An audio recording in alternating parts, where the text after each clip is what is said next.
All right,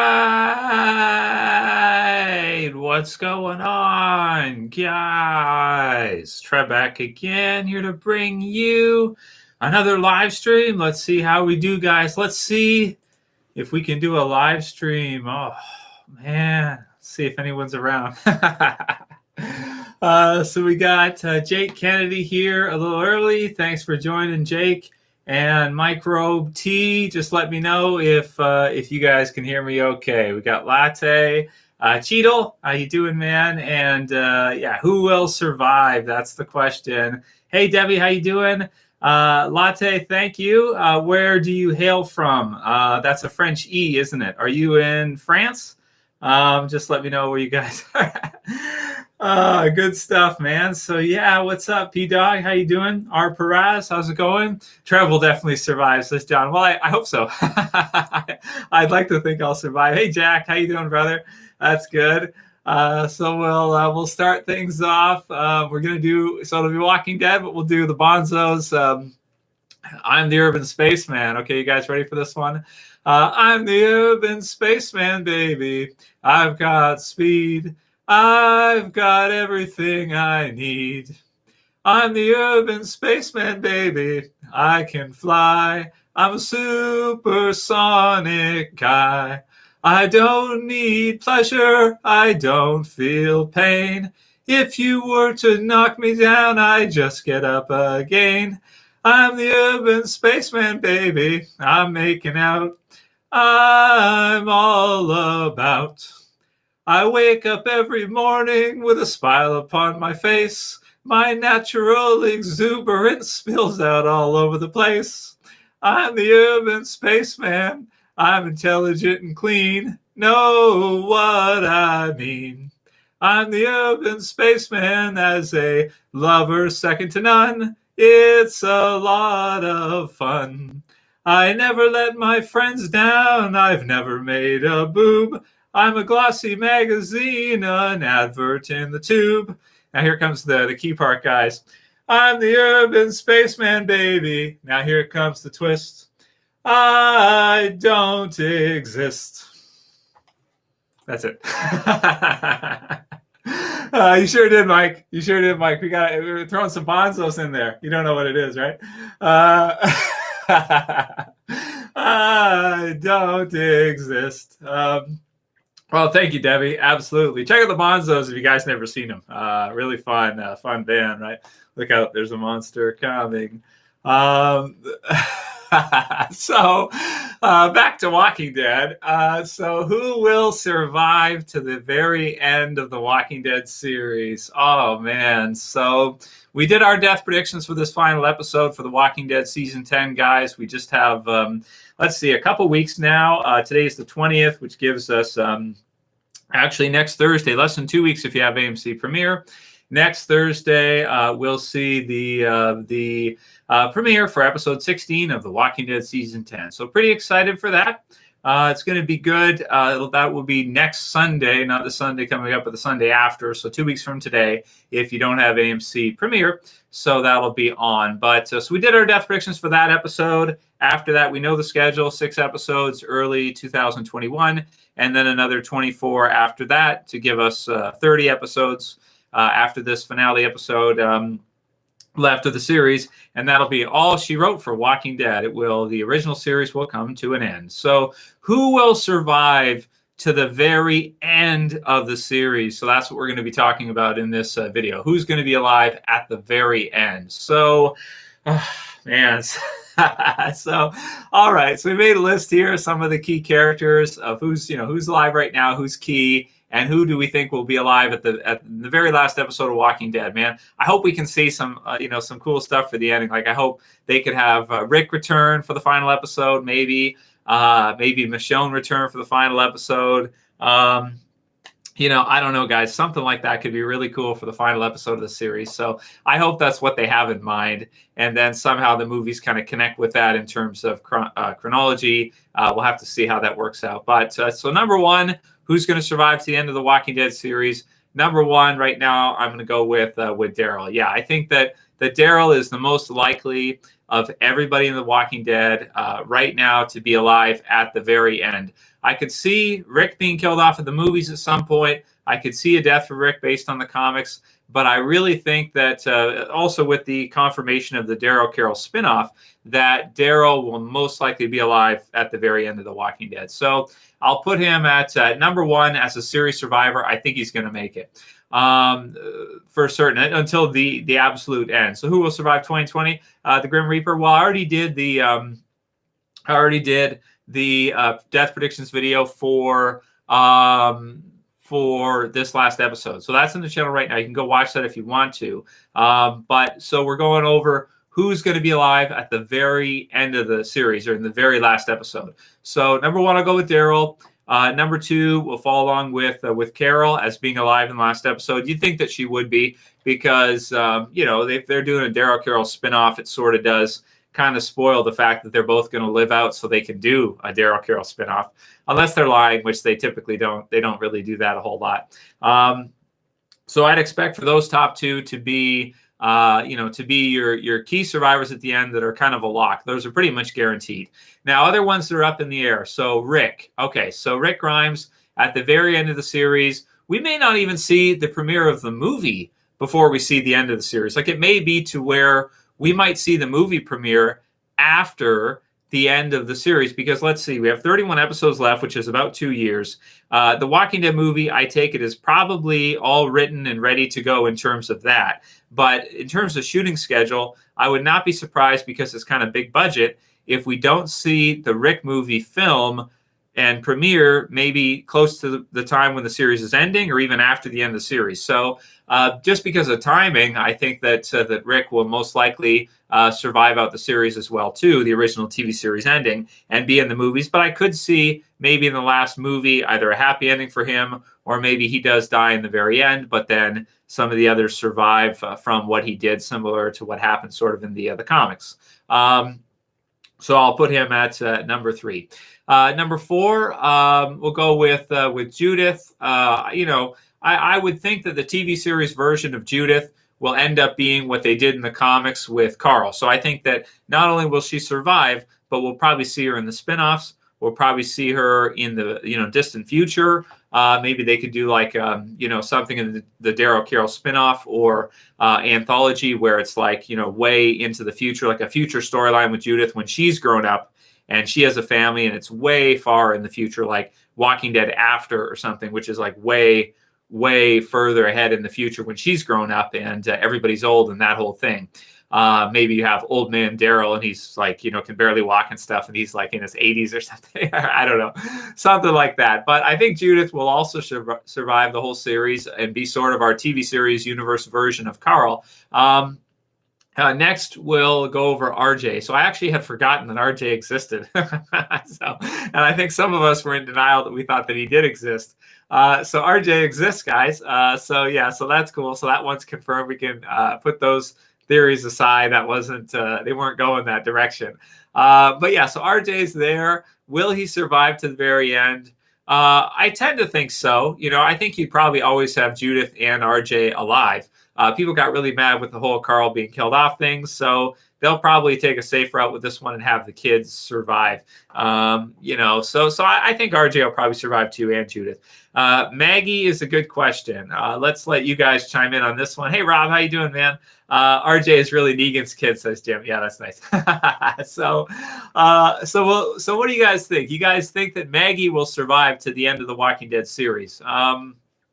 Well, she was gone for a bit with Lauren filming the other show, so we had that.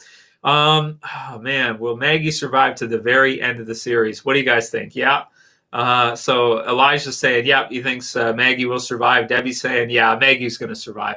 Yeah, so you think Maggie will survive too, but you have to keep in mind there have to be some pretty big character deaths near the end of the series also. So, but it sounds like everybody's going with yes for Maggie. They think Maggie will be alive at the end. She did leave for a while, so it wouldn't be as impactful to kill her off. And also, if you're going to use her in any future spinoffs or anything, she should probably be alive later on. It also makes sense for her that she would be like, based on the comics and everything. And she spent time in the TV series with Deanna.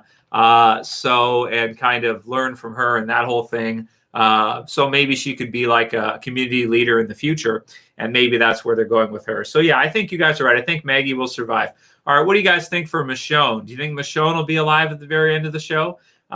You would kind of want to see her in the movies. You would kind of want to see her with Rick and RJ and the others, the family being alive at the very end. It almost feels like maybe Michonne should be alive, even if Rick isn't, because she should be there with the kids. She should be whatever. So if Rick sacrifices himself in the movies or something at the very end, then Michonne will too. Yeah, so everybody's saying yes for Michonne also. So, oh man, they have to have some big character deaths at the end there if they're going to have like everybody. So far, we all think all the main characters are basically going to survive. Okay, Eugene also, yeah, I think Eugene will survive as well. So we'll do him next because he has the thing with Stephanie going.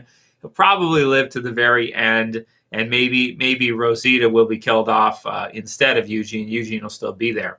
So that's what I got for that one. Magna, what do you guys think about Magna? Do you think that Magna will be alive too? Maybe they'll kill off Magna.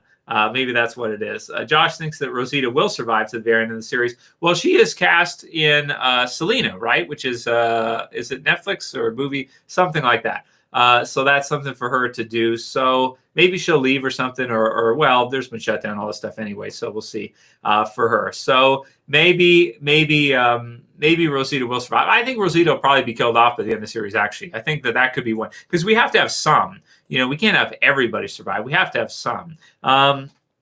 So next will be Ezekiel. Well, I think if they killed off Ezekiel, it'd be too obvious because he's got the throat thing. So it's like, yeah, he'll probably survive. But I could see him being killed off in those 30 episodes in the future. So maybe Ezekiel's killed off before the very end of the show in like the last season or the last few episodes or something like that. That I could foresee that. That makes sense to me, I think.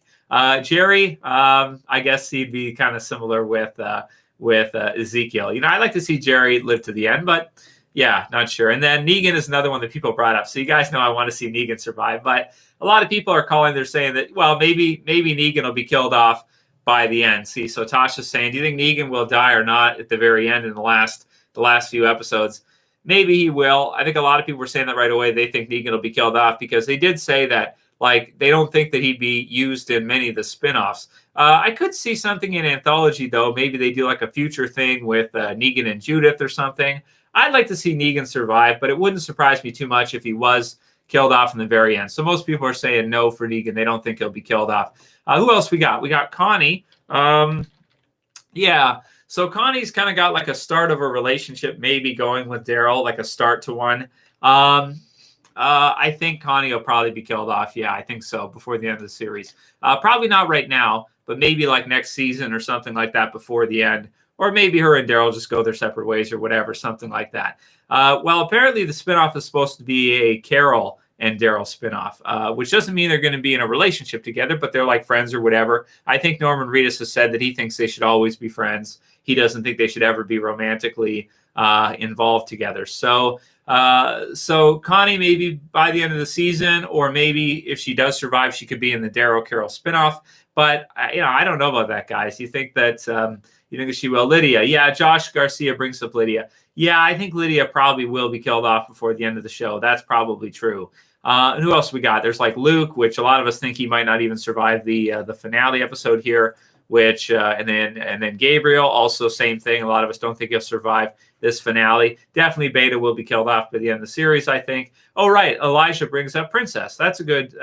Well, Princess is new, right? Like she just kind of came in. So I would expect her to still be alive at the end time frame because she's such a brand new character. It won't really do much to kill her off. It's sort of like a Milton death or something. You bring her in, she's there for a while, and you kill her off. You won't get much of a response from that if you do, unless she's at least there for a couple years. So I think she'll probably be alive. I think the actor who played Noah, is it? What's his name? Everybody hates Chris. The actor who plays Noah. I think he said that he cried and he got upset. I think there was comicbook.com article that he cried and got upset after his death scene, which you can understand. That's like a horrific scene. He's like ripped apart. Oh, absolutely brutal. Elijah says, I love her. Who are you talking about? Oh, the princess. Elijah likes the princess. That's nice. That's nice. Yeah, he's out there somewhere. Finally have a comeback. Somewhere he's out there.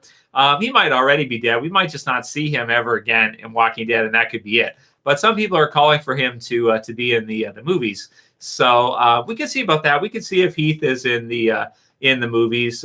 If he's not in the movies, I tend to think he's probably gone for good. But, they always bring him back. Like even Morales was gone for like all those years, and eventually they brought him back. So it's always an option. But because the series is winding down, I tend to think that if Heath doesn't show up in the movies, we probably won't ever see him again. So we should assume him to be dead out there somewhere, or a zombie or something. So Dwight's got for Aaron. So he thinks Sebastian will kill Aaron.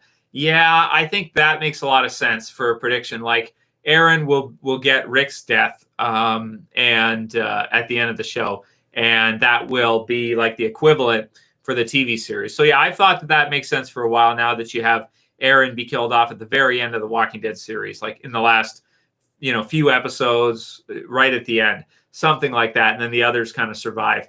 Something like that. And then he's got Gracie kills Walker Aaron. I think Gracie will live on. Oh, that's a good point, because there's Gracie, right, too. So then she would grow up. And then if you ever do a future time-lapse spinoff series, you could use her in the way future with Judith and the others. And she could be, who knows, maybe she could be good. Maybe you could turn her into a villain or something. You could do different options with that. Absolutely. Yeah, John Carpenter says he's pumped for episode 16. Yeah, I'm pumped. Grim says, bring back Carl. It's like, yeah, right.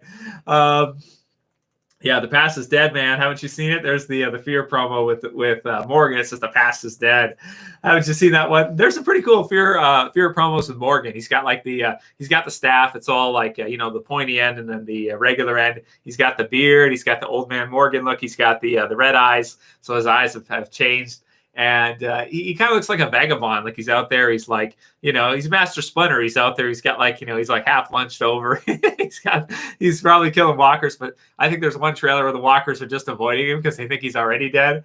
It's like, yeah, he's already dead. So that's kind of cool, man. I'm looking forward to seeing that this season of Fear. That actually looks really good. At least this half season. The second half, we don't know if we're going to get that. Maybe next summer or something. So what else do we got? Did I leave anybody out? We went over Lydia, Negan. Oh, right. There's Kelly. Yeah, Kelly, I would think, maybe she'll survive. Maybe you do either Connie or Kelly. Maybe Kelly survives to the end as well, too. Who else he's got here? Cindy will be all dead by the end of the finale, says Ethan Owens. So, yeah, that makes sense. You got to have some deaths, too. Gabriel, I don't think will survive till the end, but that's me. I mean, I could be wrong. Epic Zombie Killer says, Q&A trap. It's crazy. Who knew Daryl would have outlived everyone from the first season? Yeah, absolutely. I did not think he was going to at all. I didn't think Daryl would be that, but they sort of foreshadowed it with Beth when she told him that he'd be the last man standing, and then she was killed off later. So, but also, I have to think the fans have something to do with that because Norman or Daryl is such a fan favorite that people absolutely love him. He's good for business. It's just like you're not going to kill him off, right? You're not going to do it. It'd be kind of a stupid move. Everybody loves him so much. He's got the Ride show with Norman Reedus, and then he's got this other Western show that's going to be starting pretty soon. So yeah, it doesn't make a lot of sense that you'd ever kill him. Remy says, I think Dog will survive to the end. Yeah, probably. That's probably true. Okay, the Saul says, Trevor, I've been subscribed since season 6. Love your videos, enlightening people of the pyramid and Freemasonry, etc. So thank you, man. The Saul, yeah, I looked around, Saul. I've been looking around online, and it sounds like nobody knows anything about Freemasonry, and so that's where I can really describe a lot of stuff for people because they really don't get it. They don't know any of it. So it's good for people to know because, they see the lodges around. They hear that so-and-so is a Freemason, but they don't put together how that connects with other things. And oh boy, does it ever connect with other things. That's for sure. Okay. And thank you, Debbie, for the support. I'm glad you like the conspiracy type talk. It's fun too, for sure. Okay, Yumiko, right. So we forgot Yumiko. So Josh Garcia brought up Yumiko. Well, she probably will survive to the end because she's also a fairly new character. In the comics, I think she survives to the very end.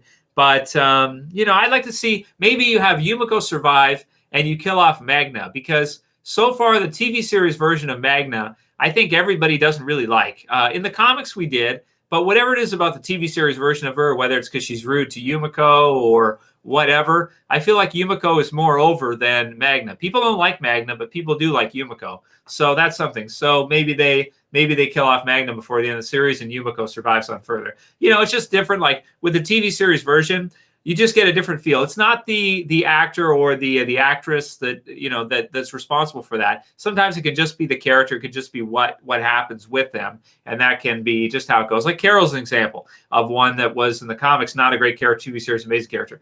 Thanks, Rob, for the super chat for this week, and you don't have to do that each week, man. But tell you what, anytime you have questions, send them to me. I'll put them in high priority, and thanks so much for that, man. I appreciate all your support. It's very cool. So you said no question tonight, just supporting the channel. Well, thank you, man. Keep the streams coming. Everyone in the chat, give the stream a thumbs up. Let's go. Thanks, Rob. Hey, Rob, where does the "Let's Go" thing come from? Because I was watching Dragon Ball the other day. I think it was the Cooler movie with Goku against Cooler. And that's what Goku says. He says, "Let's go," and then he goes at him. But David Icke also said that too. He said, "All right, people, let's go." So I don't know. That's fine. Where did you get that from, or is it just something like everybody just kind of says? And if you do get any questions or anything, send them, Rob, and I'll add them through. And thanks for your continued support. You're awesome. Let's see what we got here from. Okay, Latte said, "What are your thoughts on Morgan teaching Judith how to use a staff? What are your thoughts on Alicia and Morgan's or Michonne's relationship? And do you think the person in Michonne's son or in the mask is Michonne's son, Andre?" So, well, we'll have to see if they do a combination thing as we get towards the end here between Fear and the original Walking Dead series. I would like to see them do that. I think that would be really cool. But, if Morgan survives to the very end and he reunites with the others, that could be really cool. I don't know how Alicia would fit in with any of the others from Walking Dead series. I'd like to see her meet Maggie for some reason, because I kind of view the two as sort of like not equivalent. They're not exactly the same. They're not equivalent, but I don't know. I just feel like it's kind of like a counterpart in some ways, for both series. So that could be kind of cool if we ever see that. Rob says, "I end up my rant videos with 'Let's go.'" Do you? That's cool. I got to subscribe to your channel too, Rob. I checked it out before, but I got it here. I'll write it down. I got to subscribe to it. Thanks. And everybody subscribe to Rob, Robert Frank 615. What rant videos have you doing recently? Like stuff about the world? So you do weightlifting videos and stuff, right? Do you still do that? Anyway, let me know here. Okay, so Mega Zombie, Mega Zombies, zombie with a "Make America Great Again" hat on. That'd be funny. Right, the elections are coming up soon too, man. That should be some fun drama. I'm excited to see what happens. I just hope not too many people get hurt. That's all. Okay, so do you think Beta will live in the season 10 finale? Says Devin. No, I don't think Beta will survive in the Walking Dead season 10 finale. I think he'll be killed off. If he's not killed off in the finale, though, then definitely those 6 episodes additional, I think he'll be killed off at some point in there. Yeah, Mercer. We should see Mercer soon. Maybe Mercer's the one who's in the mask and everything that we see in the finale trailer. And next, I wanted to Dwighty boy. No comment, Dwighty boy. You'll be in trouble. Okay, Walking Dead. Okay, all right. So for the live stream, I also want to do, in addition to who will survive, if you guys have any others that you think will survive or not, put them in the chat and we'll go through them after. But there is a letter. So this is kind of cool, guys. They sent out a letter to the cast and crew about the Walking Dead ending, and they put it online so we can read it. So do you guys want to read the letter that was given to the cast and crew of the series when they were notified that it ended? And apparently, based on the letter, most of the cast and crew didn't know until after it was broken to the press. So they either got the letter after that or maybe around that time. Very few of them knew, it sounds like, until the end. So see, they can keep things pretty secret, right? So people who criticize me about my rantings about Freemasonry, they say you can't keep anything a secret. It's like, oh, yes, you can. So The Walking Dead.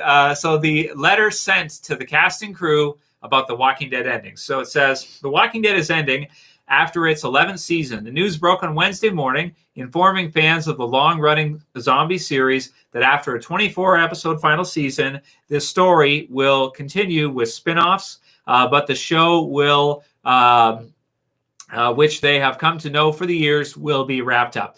Throughout the week and in the time leading up to the news being made public, the team in charge of The Walking Dead was tasked with informing the cast and crew that the series would be ending.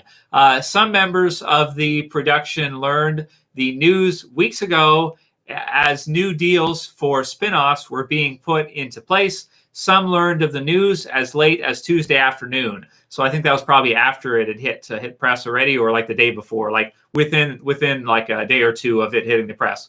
So it says, to inform the cast and crew of the show's ending, showrunner Angela Kang and The Walking Dead Chief Content Officer Scott Gimple penned a letter to convey their gratitude and excitement as the saga enters its final chapter.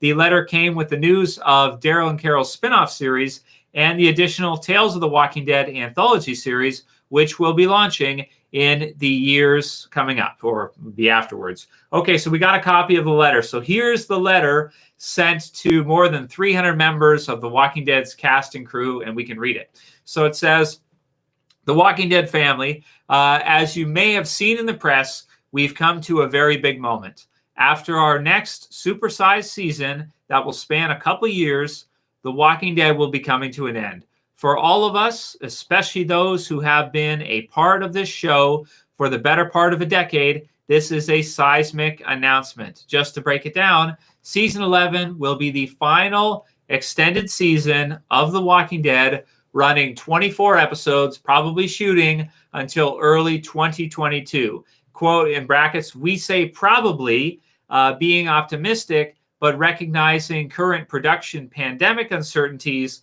that affect the schedule. So keep in mind there, guys, they're saying to the official cast and crew right now, we don't know for sure if that's what we're looking at. We don't know for sure. So, as far as the release dates and everything like that, they could be pushed back. They could be changed, right? So we'll have to see. Okay, let's continue with the letter. So a Carol and Daryl spinoff has been greenlit already by AMC for 2023, which obviously it would the next year after the series ends. Tales of the Walking Dead, which is it kind of sounds like Telltale, but this is Tales of the Walking Dead. So think of like video game universe. An anthology series is in development, as well as other possible Walking Dead series expressions. Then it says, we can't believe the end is upon us. However far away it is, this crew, this cast, these writers and producers are the show. You are the show's immediate future of 30 astounding episodes to fulfill our epic story, and you will be among those who seal its legacy in entertainment history. We have reached millions around the world, and we will continue to reach millions more. There's a lot of work ahead of us, a lot of opportunities to be there for each other, to bring out each other's best, to bring our show to new heights of excellence. We're lucky to have an audience that has stuck by us over 10 years of massive changes in the world. We hope to have been a point of stability in people's lives, something they could count on every week, or as part of a late summer binge. That'd be like Netflix, that whole thing, watching it when it releases at once, to make them feel happy, heartbroken, intrigued, scared, excited, inspired, maybe a little grossed out, maybe considering things about their own life, maybe considering who they are, people who need those feelings again and that stability again, and we can give that to them with this epic final season. The last chapter of a multi-year saga of people figuring out how to live in a broken world. There is hard work, good times, and amazing moments ahead. The only way we can climb this mountain of episodes is how we've always done it, together. Let's begin the long road to the end, standing side by side in solidarity to do some awesome stuff with all the people who got us here. For all the people who got us here, as ever, we are The Walking Dead. Scott Gimple and Angela Kang. So that is it, guys. That is the letter that was actually sent to the cast and crew. I'm sure a lot of them would have had lots of questions afterwards, so maybe they had a meeting or something, or they just answered them independently. I guess nowadays having a physical meeting is not a deal, but maybe they did some kind of communication meeting afterwards. So that's it. That's the letter that was sent out to them, guys. What do you think? Kind of sad to read, right? Kind of sad to read that.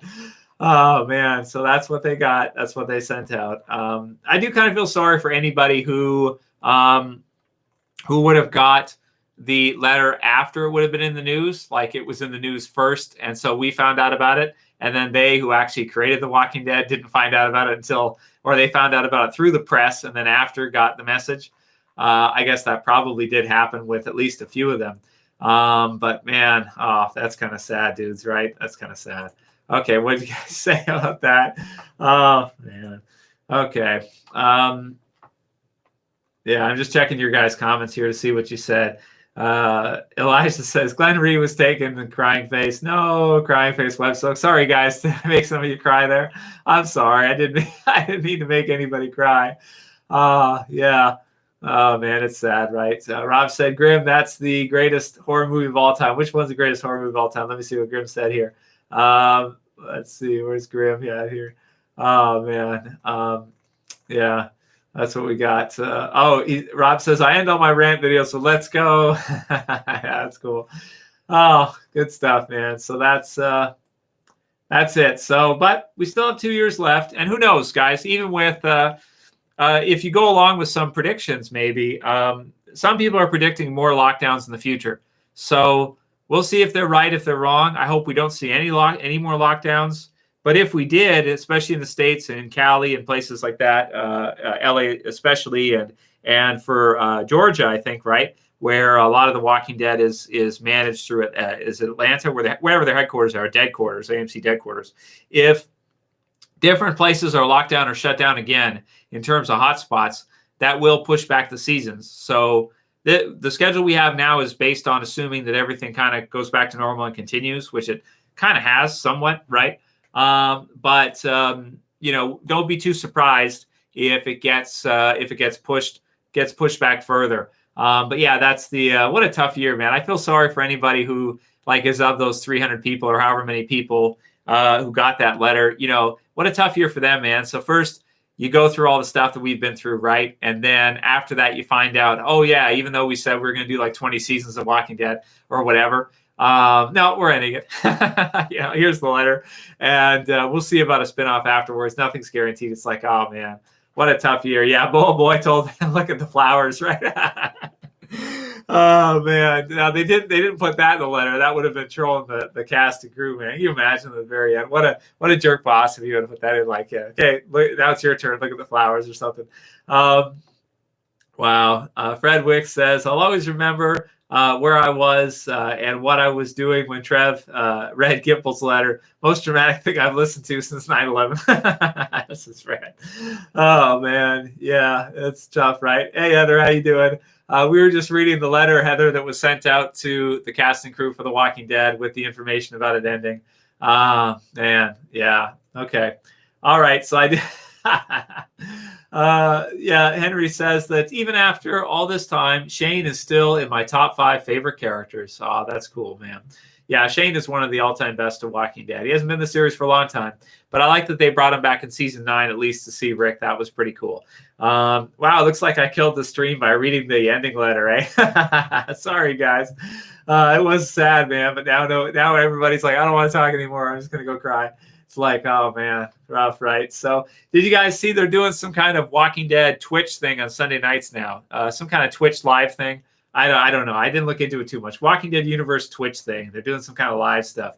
I don't know. I'm not into it too much. But we'll see if maybe there's anything good that comes about from it.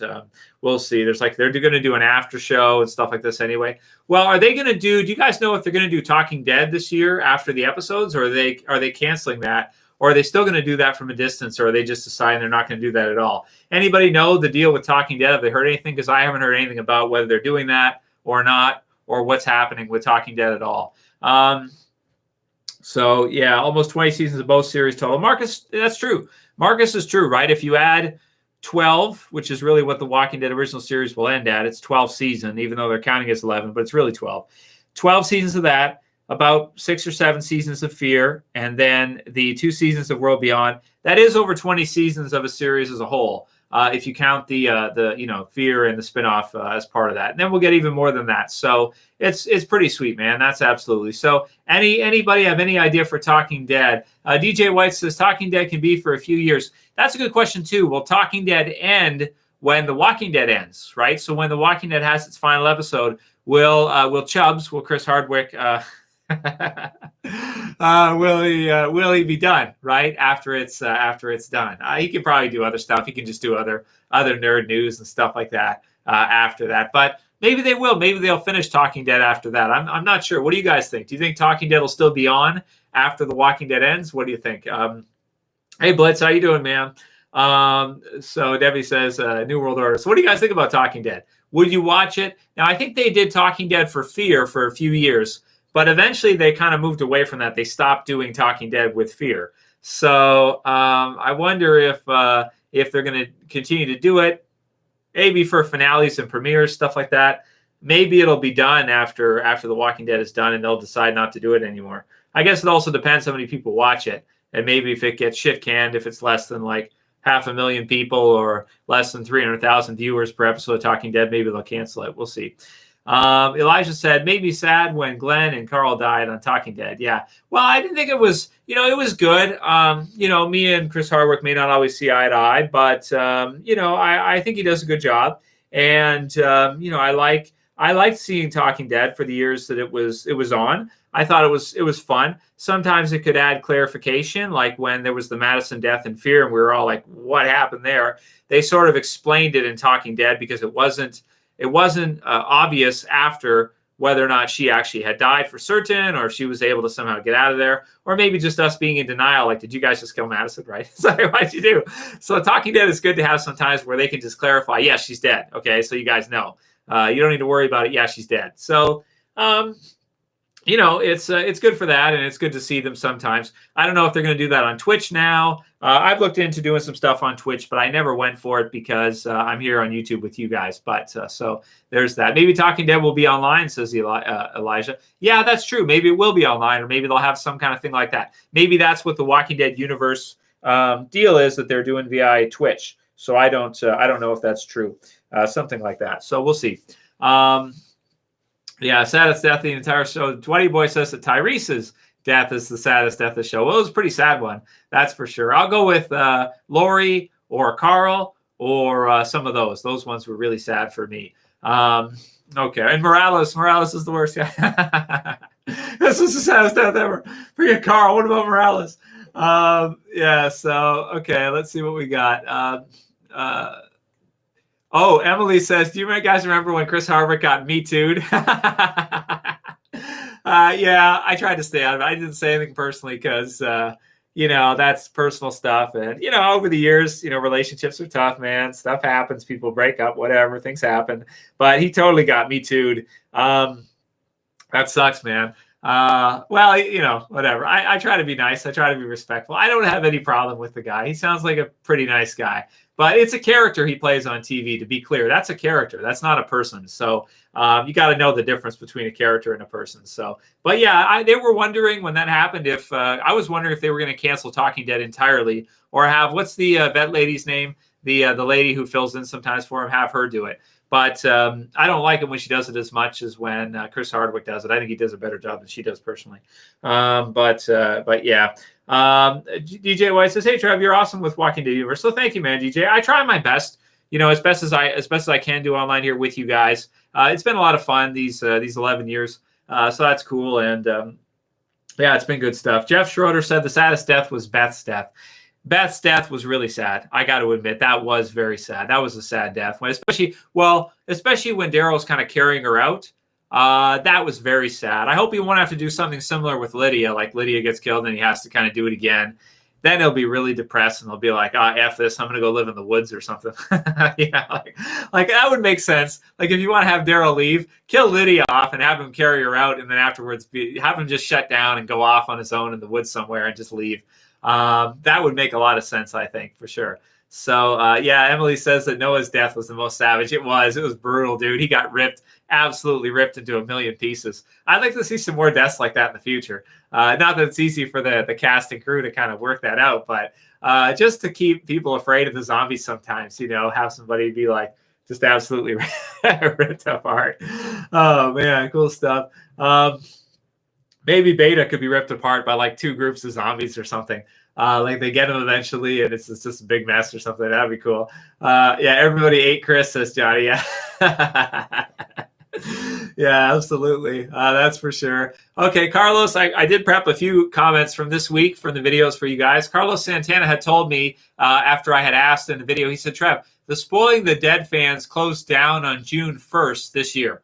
So I didn't know that. I didn't know that Spoiling the Dead had closed down. If you guys don't know what Spoiling the Dead was, it was basically like this Facebook group, website group, where they would get any information they could about Walking Dead ahead of time, and they would post it online. So I did hear that they were shutting down, but I didn't know if it was legit or if it was just a promo or something. So then it sounds like, according to Carlos, they did actually shut down 100%. So that saddens me a lot, Carlos, because, well, doesn't sadden me that much. They didn't like me either, by the way. They hated me. Everybody hates me for whatever reason. I'm just like this heel character online. Nobody likes me. I'm like Negan or something. Nobody likes me. Yeah, they shut down. It's kind of sad, Greg Nicotero one time publicly addressed them and said they were ruining the show. So there's that. So I don't want to say like they were absolutely necessary or something, but it's cool. Like, it's sort of like, okay, they're letting stuff go online ahead of time, right? Or they're letting people know stuff they're not supposed to know. So you're always going to have that. For anything that has hype, you're going to have a group like that. It's going to happen. For NASA online to be like the flat earthers and the space truthers. They're the ones who try to catch them in every mistake they make and report them online. So I don't hate Spoiling the Dead. I thought it was kind of cool that you could get some info ahead of time. Sometimes they gave us some cool stuff that was ahead of time that was really cool. So there's that. I never supported people, dumpster diving for notes and stuff like that, or going through stuff. And I think when Lenny James said when he went there for Morgan, when he was coming back for season 5, he had to like have tight security and like maybe a disguise or something, so people wouldn't see him, because the Spoiling the Dead fans are so crazy. They would like go around and try to take pictures and see what they could find. I mean, that's how you're doing your job right. If you have people that literally are going to take time out of their day to go and try to find out the next thing that's going to happen and try to get a picture or try to get info, that's how there's hype. That's when there's hype. So maybe them shutting down is not such a good thing, because what it means is that there isn't that level of hype anymore that there used to be, where they're just chomping at the bit to try to get stuff. But Rob, why do they hate me? Oh, Rob Frank. So why do they hate me? They didn't like me, but a lot of people online don't like me. So that's kind of a thing. I don't know why they didn't like me. Maybe it was just one or two people there didn't like me or whatever. Maybe it had something to do with, one time they messaged me on Facebook or whatever. And it was either Facebook or Twitter, and I never responded. And they took that as an insult or something. It wasn't an insult. I have Facebook and Twitter and these other things set up. And I just don't. Sometimes I get really busy and I'm working overtime, and I don't check them for months on end. Like sometimes I'll sign into Facebook like once every few months. Or sometimes Jess just handles it. I just let her do whatever and talk to people, whatever. Sometimes there's bickering and stuff. So if I get mad at you on Facebook or Twitter, it might not be me. It's her.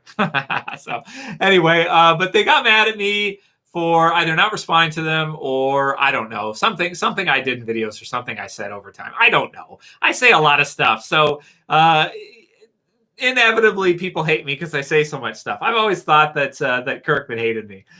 So well, maybe Gimple does. I don't know. I guess I'll assume they all hate me until proven otherwise. Let's just put it that way. Okay. It's the internet. That's just what happens. People just hate each other on the internet. That's how it goes, because there's no repercussions. If a guy starts with the online, Rob, you can't just go up and punch him or something, so there isn't that combative male respect for each other. See, in real life, for the girls, you might not understand.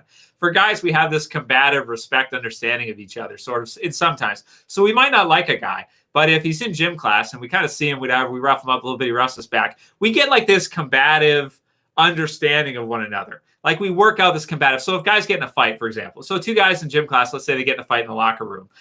Me and another guy, let's say we get in a fight, and the guy's smaller than me, and I put my weight on him, I throw him around a bit, I beat his ass a little bit. So after that, you have your thing, whatever. One guy wins, one guy loses, whatever. Or if I lose, because I won every fight I've been in. I have lost a couple fights too. So let's say I lose, okay, whatever. But you get this, you win, you lose, whatever. Maybe you have a rematch later if you still want to go further and someone interrupted the fight. But after you have this kind of combative thing, we kind of get a respect for each other, sort of.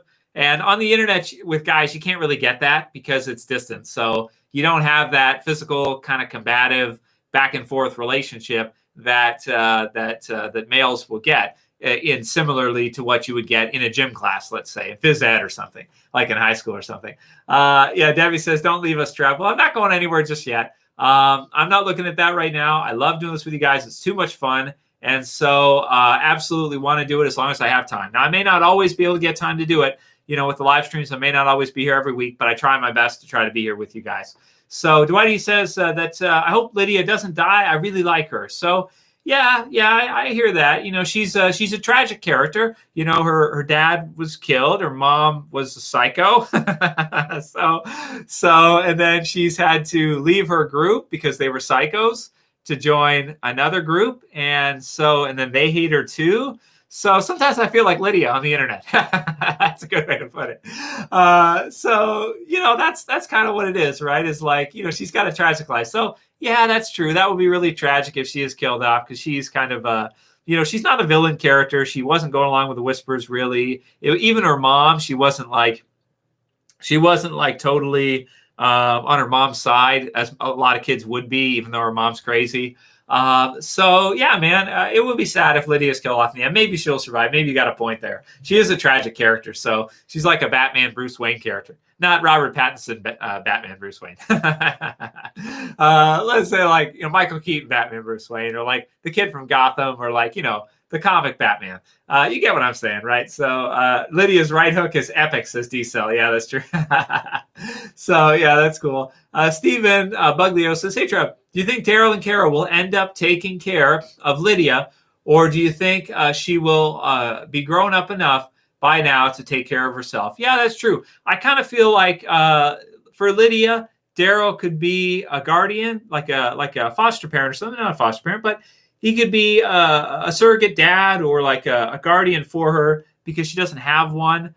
Similarly, with like you had Beth and you had Daryl, who was kind of like a like maybe an older brother type character for her, or like a fatherly figure for her. Well, she had Herschel, but after Herschel was killed and whatnot, something like that. I kind of view Daryl for Lydia as like a fatherly, protective type of for her. So if she dies, it'll definitely, I would think it would affect Daryl, because it would be like that protective drive in men to protect their young or their children, would be kind of fired off. So if she's dead, if she dies, I think it would negatively impact Daryl, and he might just want to leave or something like that. So I don't know if they might use that for storyline. Maybe they won't.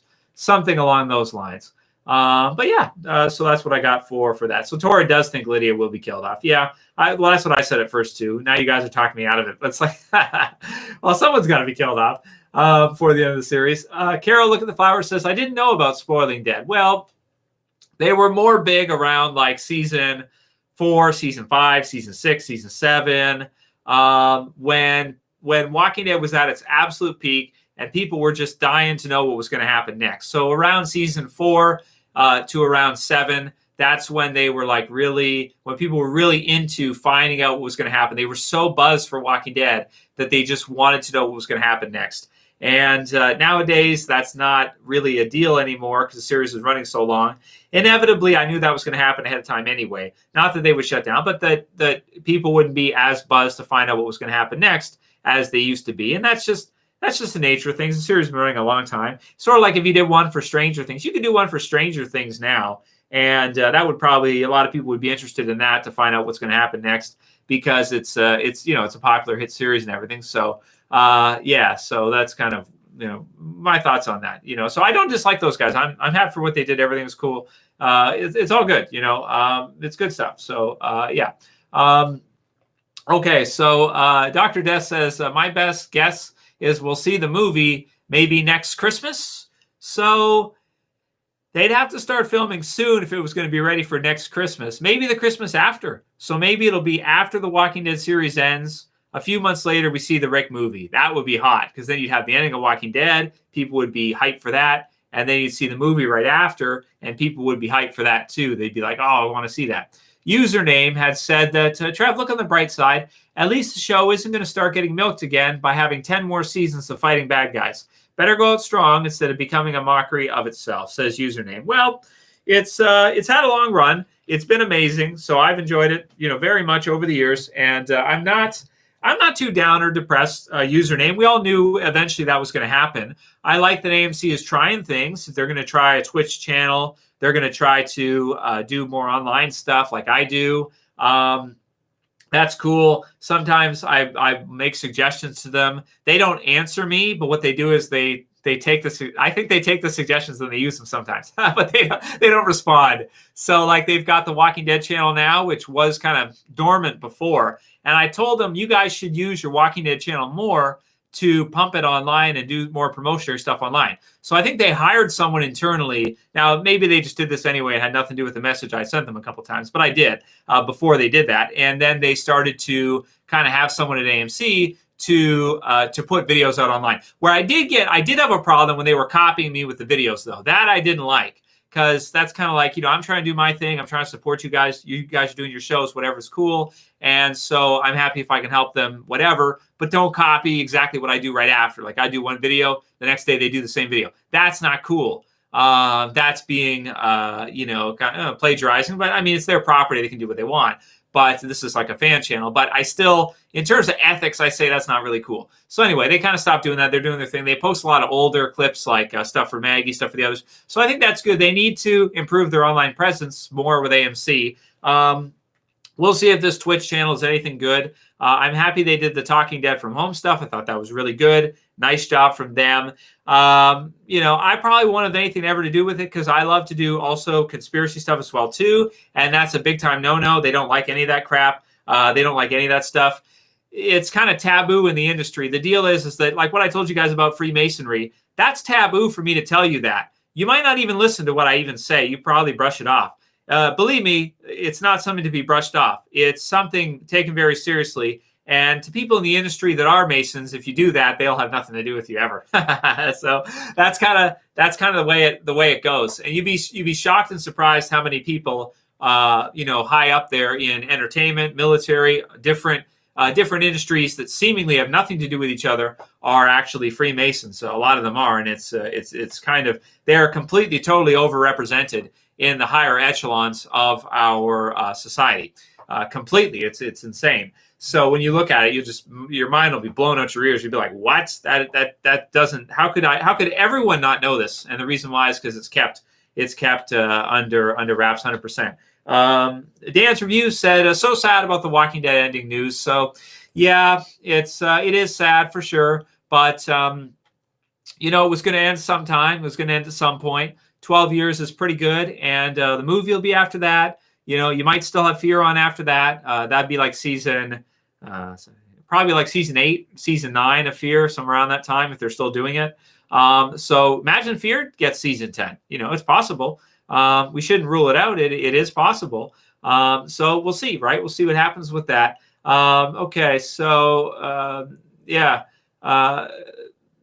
So it was going to end at some point. It's what it is. There's nothing we can do about it. And this is not a bad time to end it. You'll have the movie after that. You'll have a Daryl Carroll spinoff. You'll have a new Daryl Western series. You'll have other series from AMC. They're going to do more stuff online. They're going to have their premiere service. They're going to do the best they can for us, and that's really great. Thanks again, Rob. Rob sent through another super chat. He said, Trev, I was a regular on the Spoiling the Dead page. Oh, cool. They aren't shutting down completely from what I've heard. They're just moving to a different site. Okay, Rob. Yeah, I didn't know about, I can't keep up with those stuff. I thought they were shutting down. So if you're telling me maybe some of them are stopping, but others are going to do a different site, that makes sense to me. They've done that before because originally they were called The Spoiling the Dead Fans. And then there was some kind of, see again, male combative problem in the partnership or whatever. And then they went to spoiling the dead fans without the. I didn't know the difference. And that's also part of the reason why they got mad at me. So I don't know. Maybe I linked to the wrong one time or something like that happened like 6 years ago. I can hardly remember now. But that makes sense if they shut down the spoiling the dead fans and then they do another thing. Yeah, it's not a bad thing. It's good that you have a group like that. It means people care. That's what it means. And don't worry, if a little bit of stuff gets leaked, it's not a big deal. Don't panic, for Nicotero and the others at AMC. I don't think they're ruining the show, okay? They're releasing the stuff out there. They're getting some leaks. They're giving people a little bit to chomp at the bit to get them excited. It's not a bad thing. Just like when AMC releases trailers and they release little tidbits and they raise questions of, who's it going to be, anticipation, this or that or whatever. It just builds hype. It's not a bad thing. But thanks again, Rob. And if you have any others, just send them. I'll grab yours ahead of time because you did 2 super chats per day. And thank you for that. As always. Always thanks for that.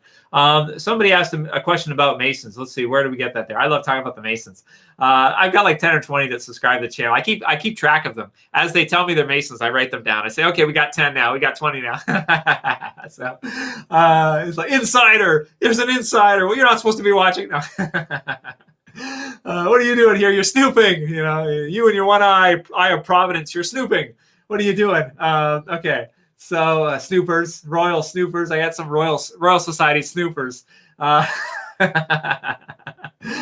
we got here? We're going to get a flat earth soon. Guess what I got, guys? Okay, we'll get back to Walking Dead in a sec. But we got 200 proofs. Eric Dubé. 200 proofs the earth is not a spinning ball. This is going to be fun. We're going to go through this by Eric Dubé. The flat earthers are going to love it. And then you can see all these pictures of the horizons that are all flat, completely flat, wide angle. This is a cool book, man. We're going to get into this, guys. We're going to get into flat earth. We're going all the way, man. No half measures. Isn't that what Mike says in Breaking Bad? Choose a half measure. No, you go all the way. We're going into it, dudes. We're going into sex being spelt in the clouds by NASA just to F with everybody. We're going into, where is it? NASA, your balls are showing. Yeah, that's a good one. NASA, your balls are showing. As in the earth balls. It's good. We're going into it, man. We're going all the way. I'm going to be spoiling the dead for NASA. I'm going to get a call from them. They're going to get mad at me.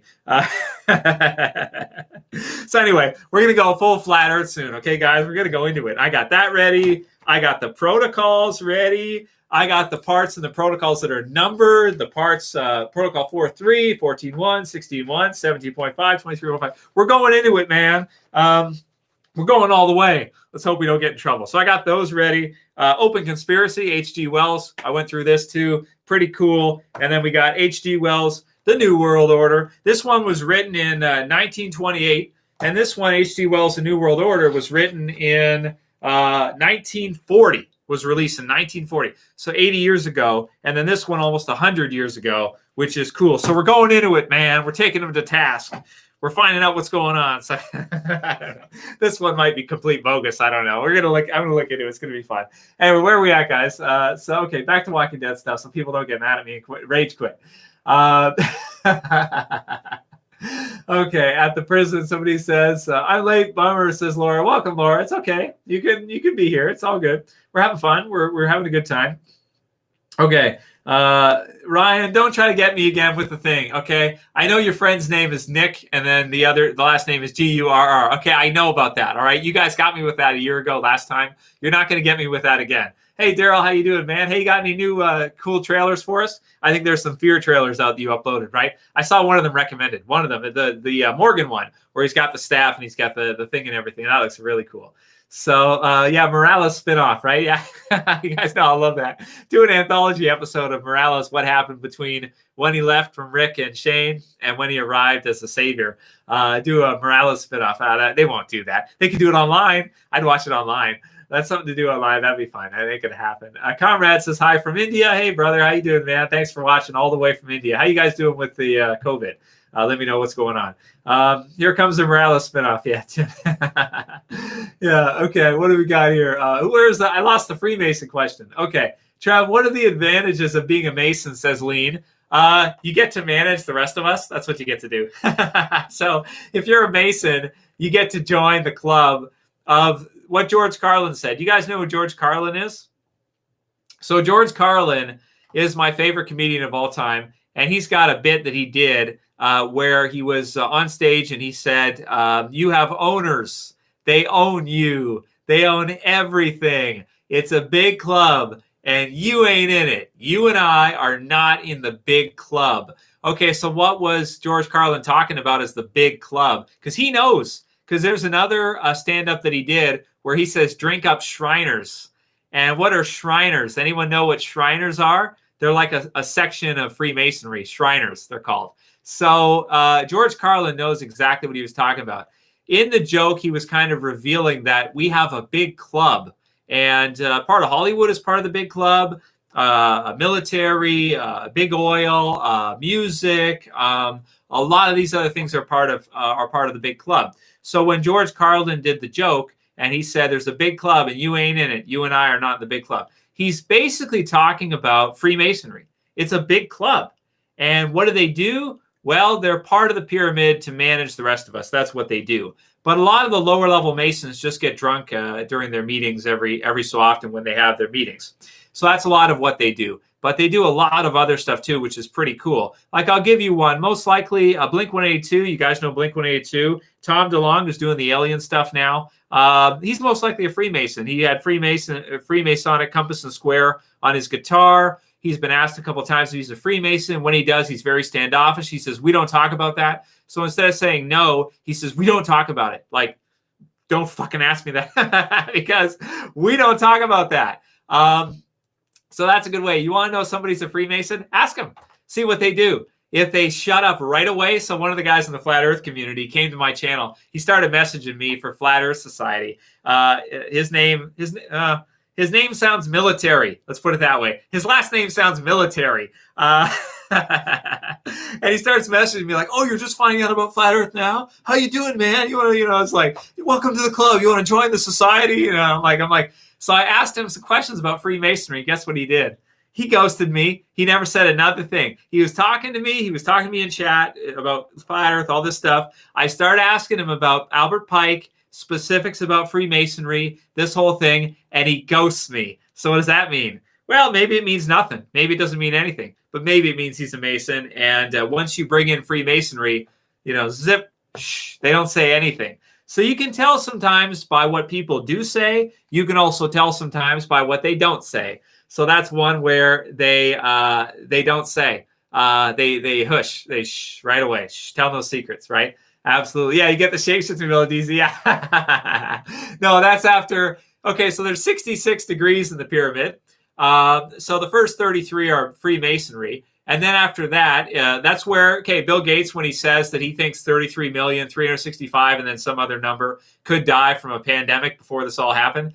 The 33 at the front, he didn't calculate that. He's using master numbers. What he's saying is 33rd degree, because Bill Gates is also a Mason too. I think he is. Anyway, Warren Buffett's a Mason and they're buddies. So anytime, here's another way you can connect them. If somebody's a Freemason, like Warren Buffett, and he calls Bill Gates for medical advice, that means that Warren Buffett's in the club. They don't typically deal with people who are not also in the club. So if Warren Buffett's in the club and he calls Bill Gates all the time, Bill Gates is most likely in the club.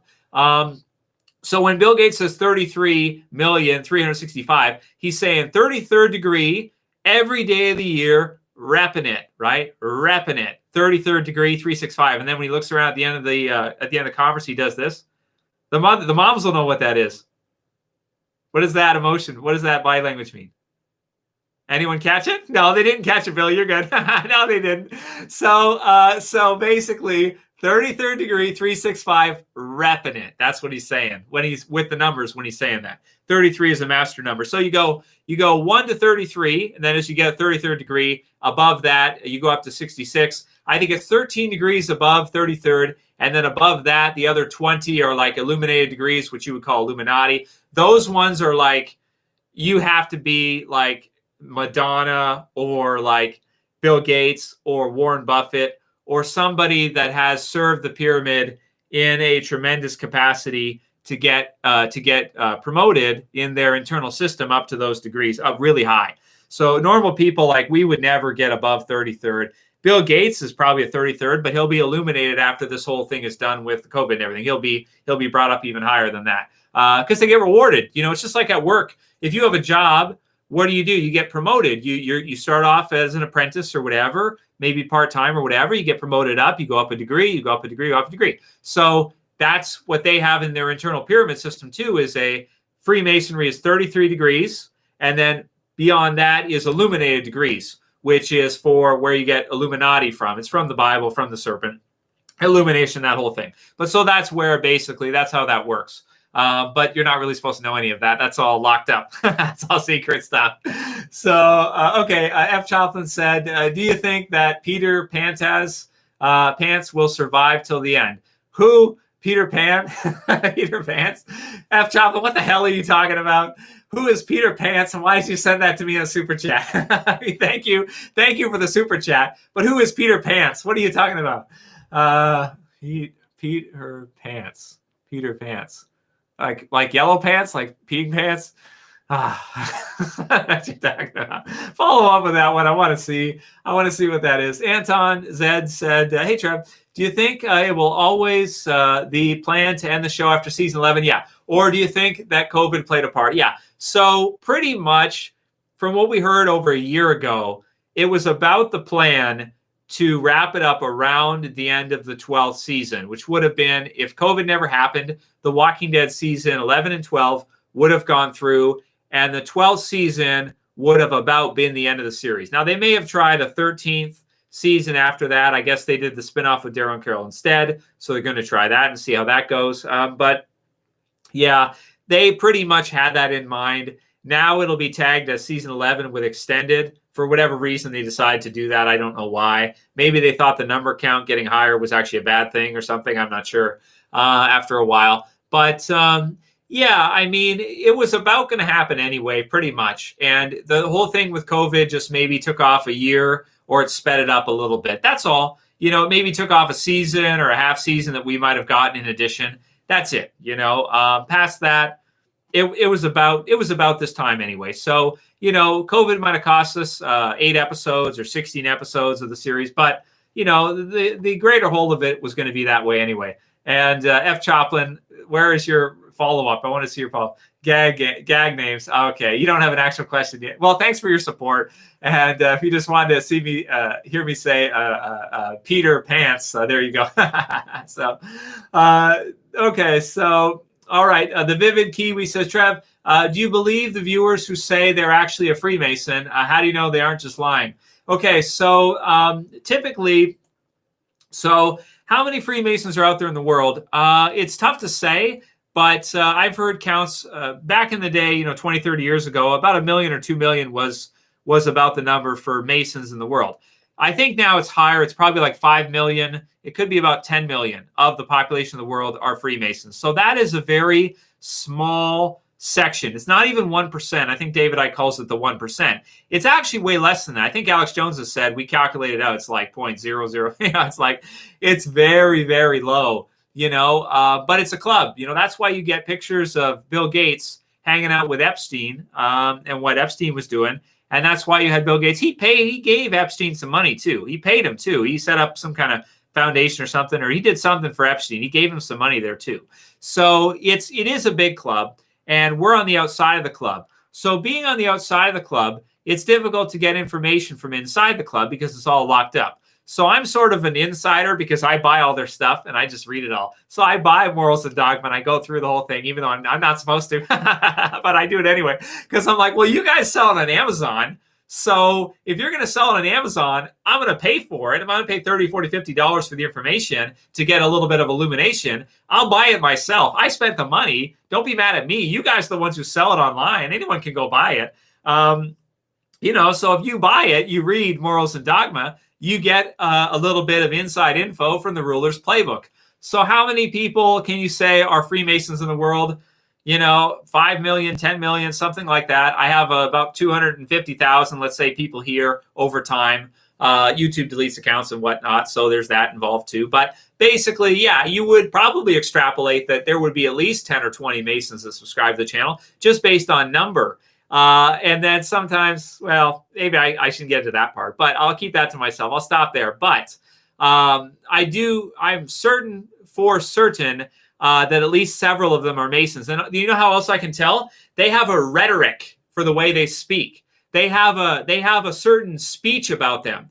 The words they use are different. That's how I can tell they're not bullshitting, because they talk differently. They say things a little differently from the rest of us. Some of the key words I hear them say a lot are stuff like they mention balance a lot. They always talk about balance and balance with nature and things like that. So that's one key word they use a lot. Another word is actors. They use world stage actors as terminology a lot. So that's another way I can break the code and kind of tell. But everything's encoded, by the way, too, for you guys. You have to be able to decode it. If you're a simpleton and you can't decode anything, then you're not going to get anything out of it. You won't be able to see much from the communication and what people are saying, because everything is done with plausible deniability. Okay, so if you're gonna let's say you get pissed off and you want to off your ex-wife or something, and you're a high-ranking royal or Freemason. So there's a few ways you could go about it, right? You could have it be done deliberately, like you send someone out to off them, or you could have it be an accident, and then you keep what is known as plausible deniability. So you have plausible deniability. You could say, well, I didn't have anything to do with it. It was an accident, right? So it's sort of like you have to be able to look at it and say, okay, how many royals die in accidents, right? Like, how often does that happen? Because most of you bastards live to be 102, like David Rockefeller, or 100 years old or whatever. So how many of you guys die when you're like 40 or however old in an accident of some kind, right? So you have to be able to you got to be able to think, right? As the Masons say, there are those who possess the key for knowledge, there are those who don't, but there are those who have eyes to see, and there are those who don't.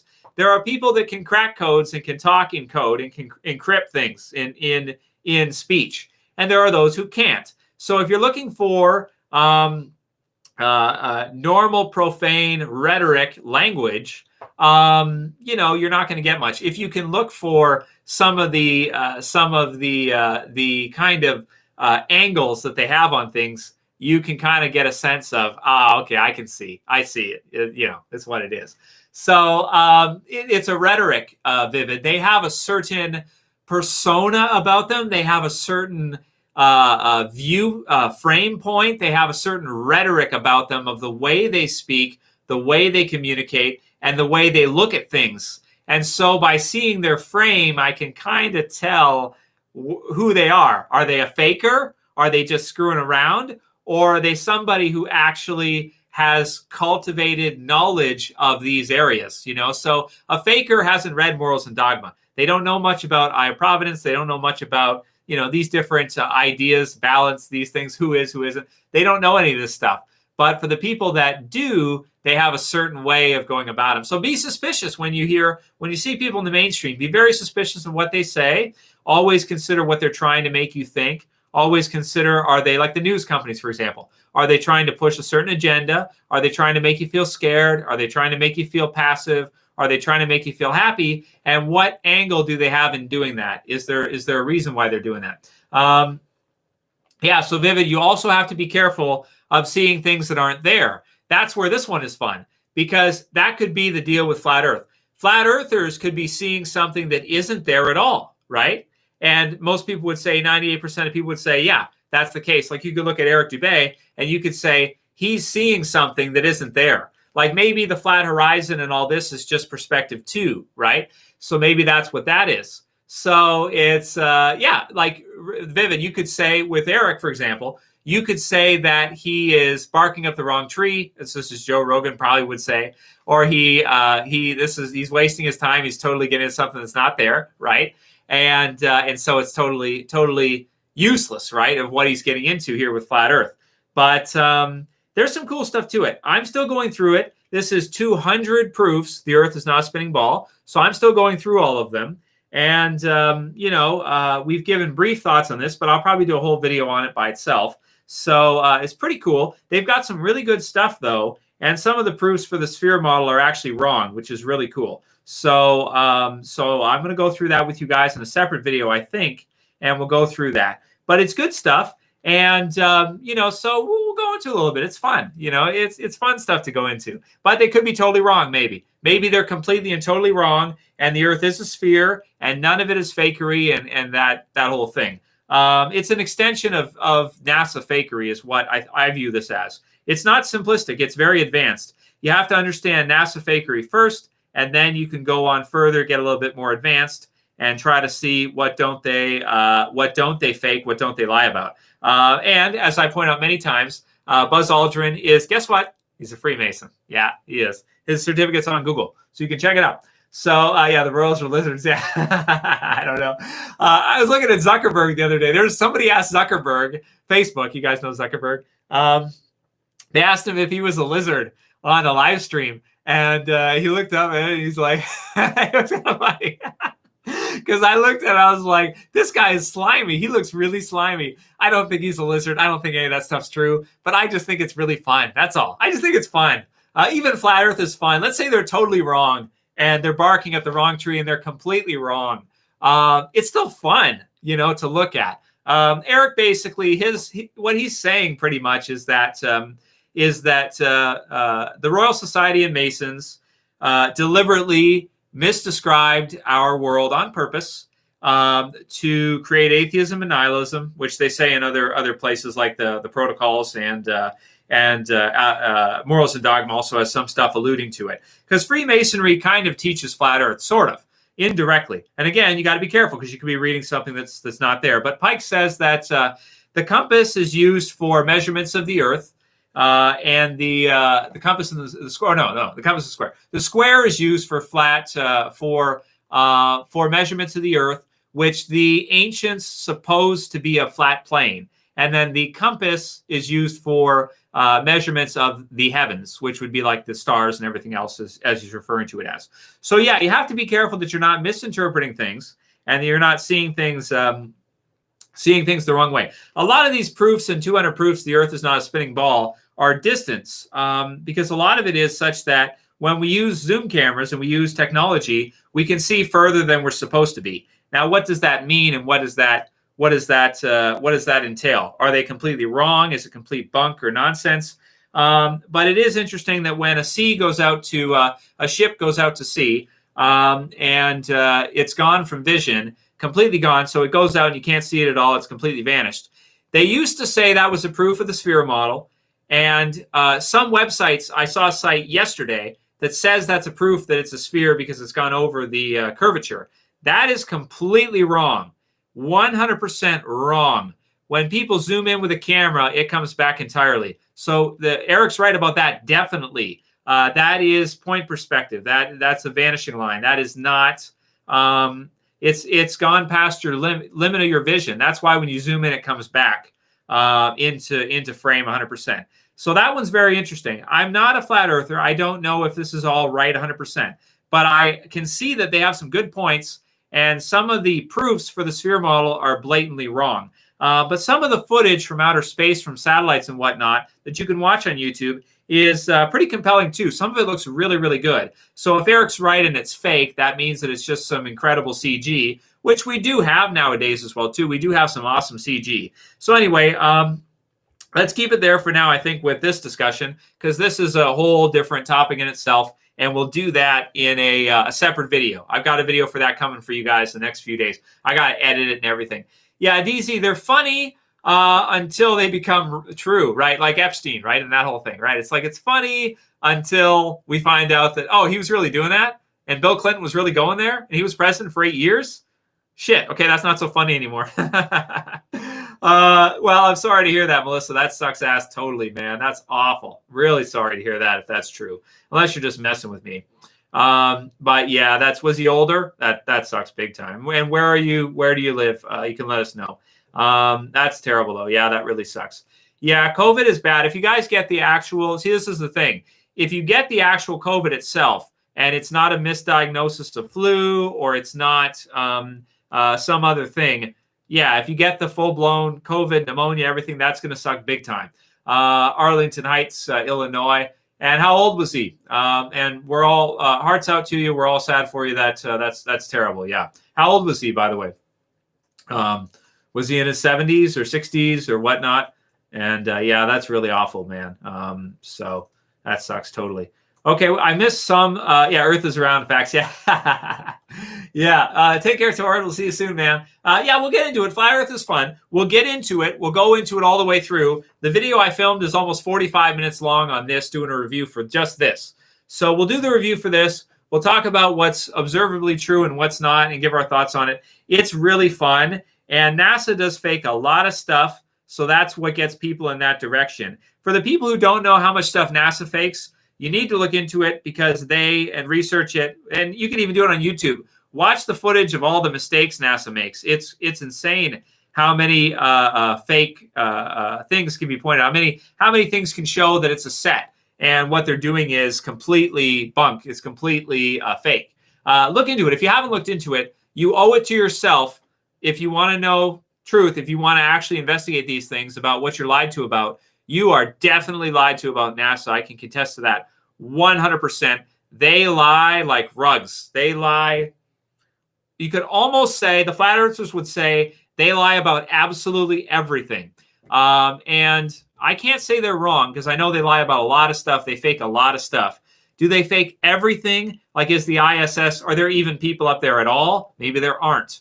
And if there aren't, that's very deceptive, I would say, if they've done that. But you can look into that. It's very good stuff. There's a lot there. It's not nonsense. There's a lot there to look at. A lot there. It's really cool. Yeah, thanks, Vivid. You're right. And yeah, who knows? Maybe, okay, so we can agree that if you look at it, if you don't look at it, then you won't agree. But if you look at it, you'll see that a lot of NASA stuff is fake. If you actually look into it, you'll see it is. Because you can't deny that it is. It's blatantly obvious that they have faked a lot of stuff over the years. Okay, there's a lot of bloopers, and you can catch them with, like on the ISS, they'll be held up by, cords and stuff. They'll move them around sometimes. Sometimes their buckles will go up, stuff like that they're being held, everything like that. So, yeah, absolutely, there's a lot of good stuff there. But are the flat earthers seeing something? Are they going too far to where they're seeing something that isn't there at all?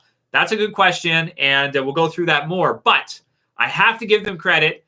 The proof that ships at the horizon disappearing as curvature is wrong. Either that, or you're going to try to say that somehow your vision curves around the globe. Then you have to say that, or you make up a reason for it. But the proof for the sphere model that ships disappearing at the horizon as curvature is for sure wrong. And I have to give the flat earthers that 100%. They are right. It is observably wrong. It's pretty simple. You can look at it yourself. That idea is wrong. And there's sites right now that still have that as their number one proof the Earth is a sphere, is that ships over the horizon are over curvature, and it's completely bunk. It's completely wrong. Zoom cameras prove that's not the case. So, yeah. So they got some good stuff. We'll go into it more later with distances and stuff like that and everything. Going to be cool. I'm not a Freemason, DZ. I'm not. No, I'm not. If I was, I couldn't tell you any of this stuff. Not at all. So, okay, let's see what else we got. Yeah, yeah, just the Walking Dead stream. Well, we did the Walking Dead stream. That was an hour. Now we're just talking shit, whatever. We're just having some fun. So, Major, we'll get into it, Major. We'll go through it, Major. We'll go through it because we don't want to, here's what we don't want to do, Major. We don't want to shut people down and not hear what they're actually saying, because when you do that, you're closing off your own mind and you're closing them off to where they don't have any good, to where they don't have any good stuff. And the flat earthers do have some good stuff. I'm not saying they're right 100%, with their whole model and everything. I'm not saying that, but they're successfully poking some holes in our understanding of our reality and our understanding of the planet or the plane, if you go with them, that we live on. So we'll go into it more and we'll look at it from a careful eye, and we'll go through it. We'll go through it carefully and see, is there something there? Is there not? We'll investigate that more if you're interested. If you're not interested and you don't want to learn about what they're saying or anything like that, that's fine. Then just shut it off and whatever. That's cool. So that's up to you. Again, it's like the NASA stuff. People get mad, People get really mad at the NASA fakery stuff because they see it and they're just like, no. They just they shut it down. They're just like, no, I don't want to know. So I get that. I get that. If you just want to think everything NASA does is real. There was a NASA shirt at Walmart the other day. I almost bought it, but I was like, I'm not paying those fake bastards anything. It's a NASA. It had a NASA logo, and I was like, I should buy it for the stream. But I didn't, because I was like, you know what? F those guys. They're not getting $10 on my money. F them. I'm not paying them shit. Those liars. SpaceX, yeah. So they'll probably move it over eventually. I think eventually they'll probably move it over entirely from NASA, because NASA's got such a bad name for themselves now, I think. Have you been infected with a space spore? Yes, Rex, I'm going to turn into a zombie. soon. That's the cause of the zombie apocalypse, the space war. That's what Kirkman says. Yeah, man. Okay. Let's see what else we got here from you guys. Did you watch Dr. Stephen Greer documentary about UFOs, says Digimon? And guys, don't get mad at me. We've done a lot of Walking Dead. We've done over an hour of Walking Dead. I'm just going along with your guys' questions, whatever you say now. It got kind of sad earlier with the letter and everything. So if you watch replay, you can see that. So Stephen Greer, Digimon Games. Yeah, I don't know how I feel about Stephen Greer. I've seen a lot of his stuff. I used to like it a lot. Back then I thought, oh, that's cool. They should let people know. And then I saw Tom DeLonge get involved with the stuff. Knowing that he's a Mason, I just thought, like, okay, are you guys just making this whole thing up? Like, are you just making all of this up? Is this all bunk? Like, all this is totally bunk and you're just playing games with the people's minds? Because if that's the case, that's not right. Okay, so what I'm saying here, guys, is that the Masons may have made up this whole UFO deal and everything, and it may all be bunk 100%. And I don't want to believe that, because I think that could be really, that would be really underhanded for them to do. And I kind of hope there is either interdimensional, interplanetary, something like that. That there's something there to it, and it's not all just bunk. But if it is all just bunk, and Stephen Greer and these other guys are just Masons, they're just liars, let's say, trying to make some money, I think that's really deceptive. I think that would really be awful. But I have to be very suspicious when I see Tom DeLonge, guys like that, get involved with alien UFO disclosure and shit like this. And I think to myself, it's like, and then you might wonder, why does he get access to all this information? Well, because he's a Mason. That's why. He's in the club. So he gets access to information. Like if you went up to them and asked them for it, it wouldn't just be because he's a musician. A lot of really good musicians are also in the club too. But if you just went up to the U.S. government, you try to get information about UFOs, yeah, they wouldn't listen at all. But Stephen Greer, yeah, I don't know too much about his background. I haven't done a background trace on him to see where he comes from. I think he was a doctor, right? So why would you leave doctor? He must have a lot of passion for it, and he must really believe it. I hope there's something there. I hope he's not completely, totally wrong. But you never know, man. You got to be really careful about people lying to you, It's like, what's more likely? Aliens from another planet are coming here, or a bunch of people are trying to make money lying to people. It's what it is. Israel knows. Yeah, NASA fakes a lot of stuff. Now maybe they don't fake everything. Like, so a lot of people still think the moon landings are real, which is cool. I don't have a problem with that.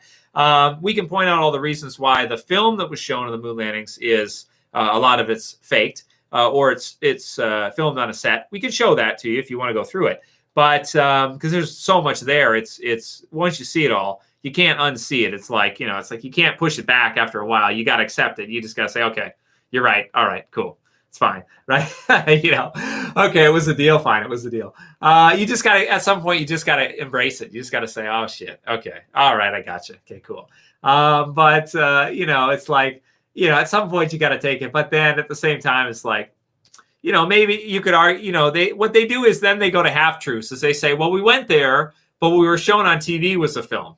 Right? That's what they do. They kind of go, well, we did go, but then what you saw on television was filmed here because we couldn't film blah, blah, when we were there or something happened or whatever. And so we showed the film on TV, but we actually did go there. That's what they do. They start taking half measures and half ground, you see? So they concede a little bit, but they go to, well, we still went, but what we showed you was a film because whatever, right? So like you could say same thing for the ISS. You could say, well, there are people in the ISS, but when we do the filming for whatever or live streams, we do them here with green screen or whatever, right? So they could kind of go halfway with that. They start backpedaling a little bit. But that's what happens when you catch any liar, right? Is that when you back liars into a corner, what do? They start making up other stuff, or they don't stop lying. They just kind of double up on it. They keep going and going and going.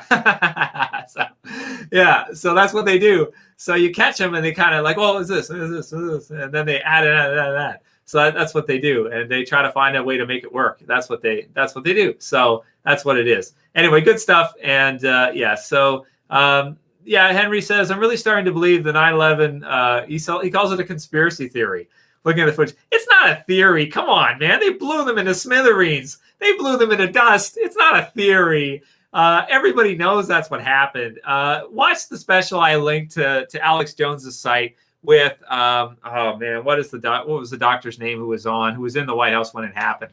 I don't want to get too much this time. Let's get back to Walking Dead soon. People are going to get mad.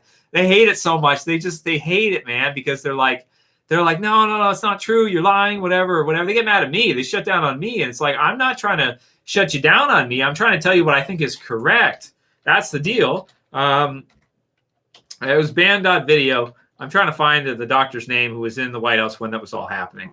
Yeah, I mean, if you just think about it with your own mind, you'll kind of see that, okay, yeah, that was a deal for sure. There's no question about it. Everybody, it's kind of like everybody knows it, but they just don't want to say it. That's all. Oh, I can't find it. Anyway, it's on banned.video. The doctor with Alex Jones, who was in the White House when it happened, and he knew exactly what happened. CIA was all over the place in all the key positions beforehand. They were ready to go, so he knew something was up. And then, of course, you saw what happened. The world saw what happened after that, and the 3 buildings fell down and everything. So, okay. Yeah. What else we got here? All right. Okay. Lady Gaga, watch and react to it. 9/11 by Lady Gaga. Is that real, Yo-Yo? Did Lady Gaga do something for 9/11? Her mom's on the United Nations, right? You know that, right? Her mom's like, what is she, one of the psychology people in the United Nations? Yeah, she is. So again, it's a big, what did George Carlin say? It's a big club, and you ain't in it. That's it. It's a big club. And it's like a high school. I think of it like a high school. Like over here in the computer class, you got Bill Gates. He's doing his shit. Over here, you got like the NASA crew, the space nerds, and they're doing their shit. Over here, you got the music class with Lady Gaga and the others, and they're doing their crap. And then over here, you got like in the background, you got like the principal, and that's like the families of the 13. The principal, the vice principal, and the others, the teachers, and they're going around telling the students, and then they're going. It's like a high school. It's like a little club. That's what it is. Yeah. See, Keith. Okay, so Keith is a good example. Keith has got a picture of Joker. So Keith says, okay, Trev, you just lost a subscriber, so he's mad. So let me explain, Keith. I'm sorry, man. I'm sorry. If you live in the States and you get offended by us talking about different information with regards to how I perceive the world to actually work, and you get offended, I get it. If you want to unsubscribe, that's fine. I don't mind. But the deal is because my takeaway from all this is that people don't want to talk about this stuff. They don't want to know. They don't want to talk about it. They're not interested. And so that's where they go with this, and that's a takeaway for me. They like the entertainment stuff. It's cool when it's in entertainment. When it gets into real life, then they're not okay with it. And you can understand why too, because people get hurt from this stuff, right? Like you look at COVID, someone just told us earlier, her dad died from it. That's terrible.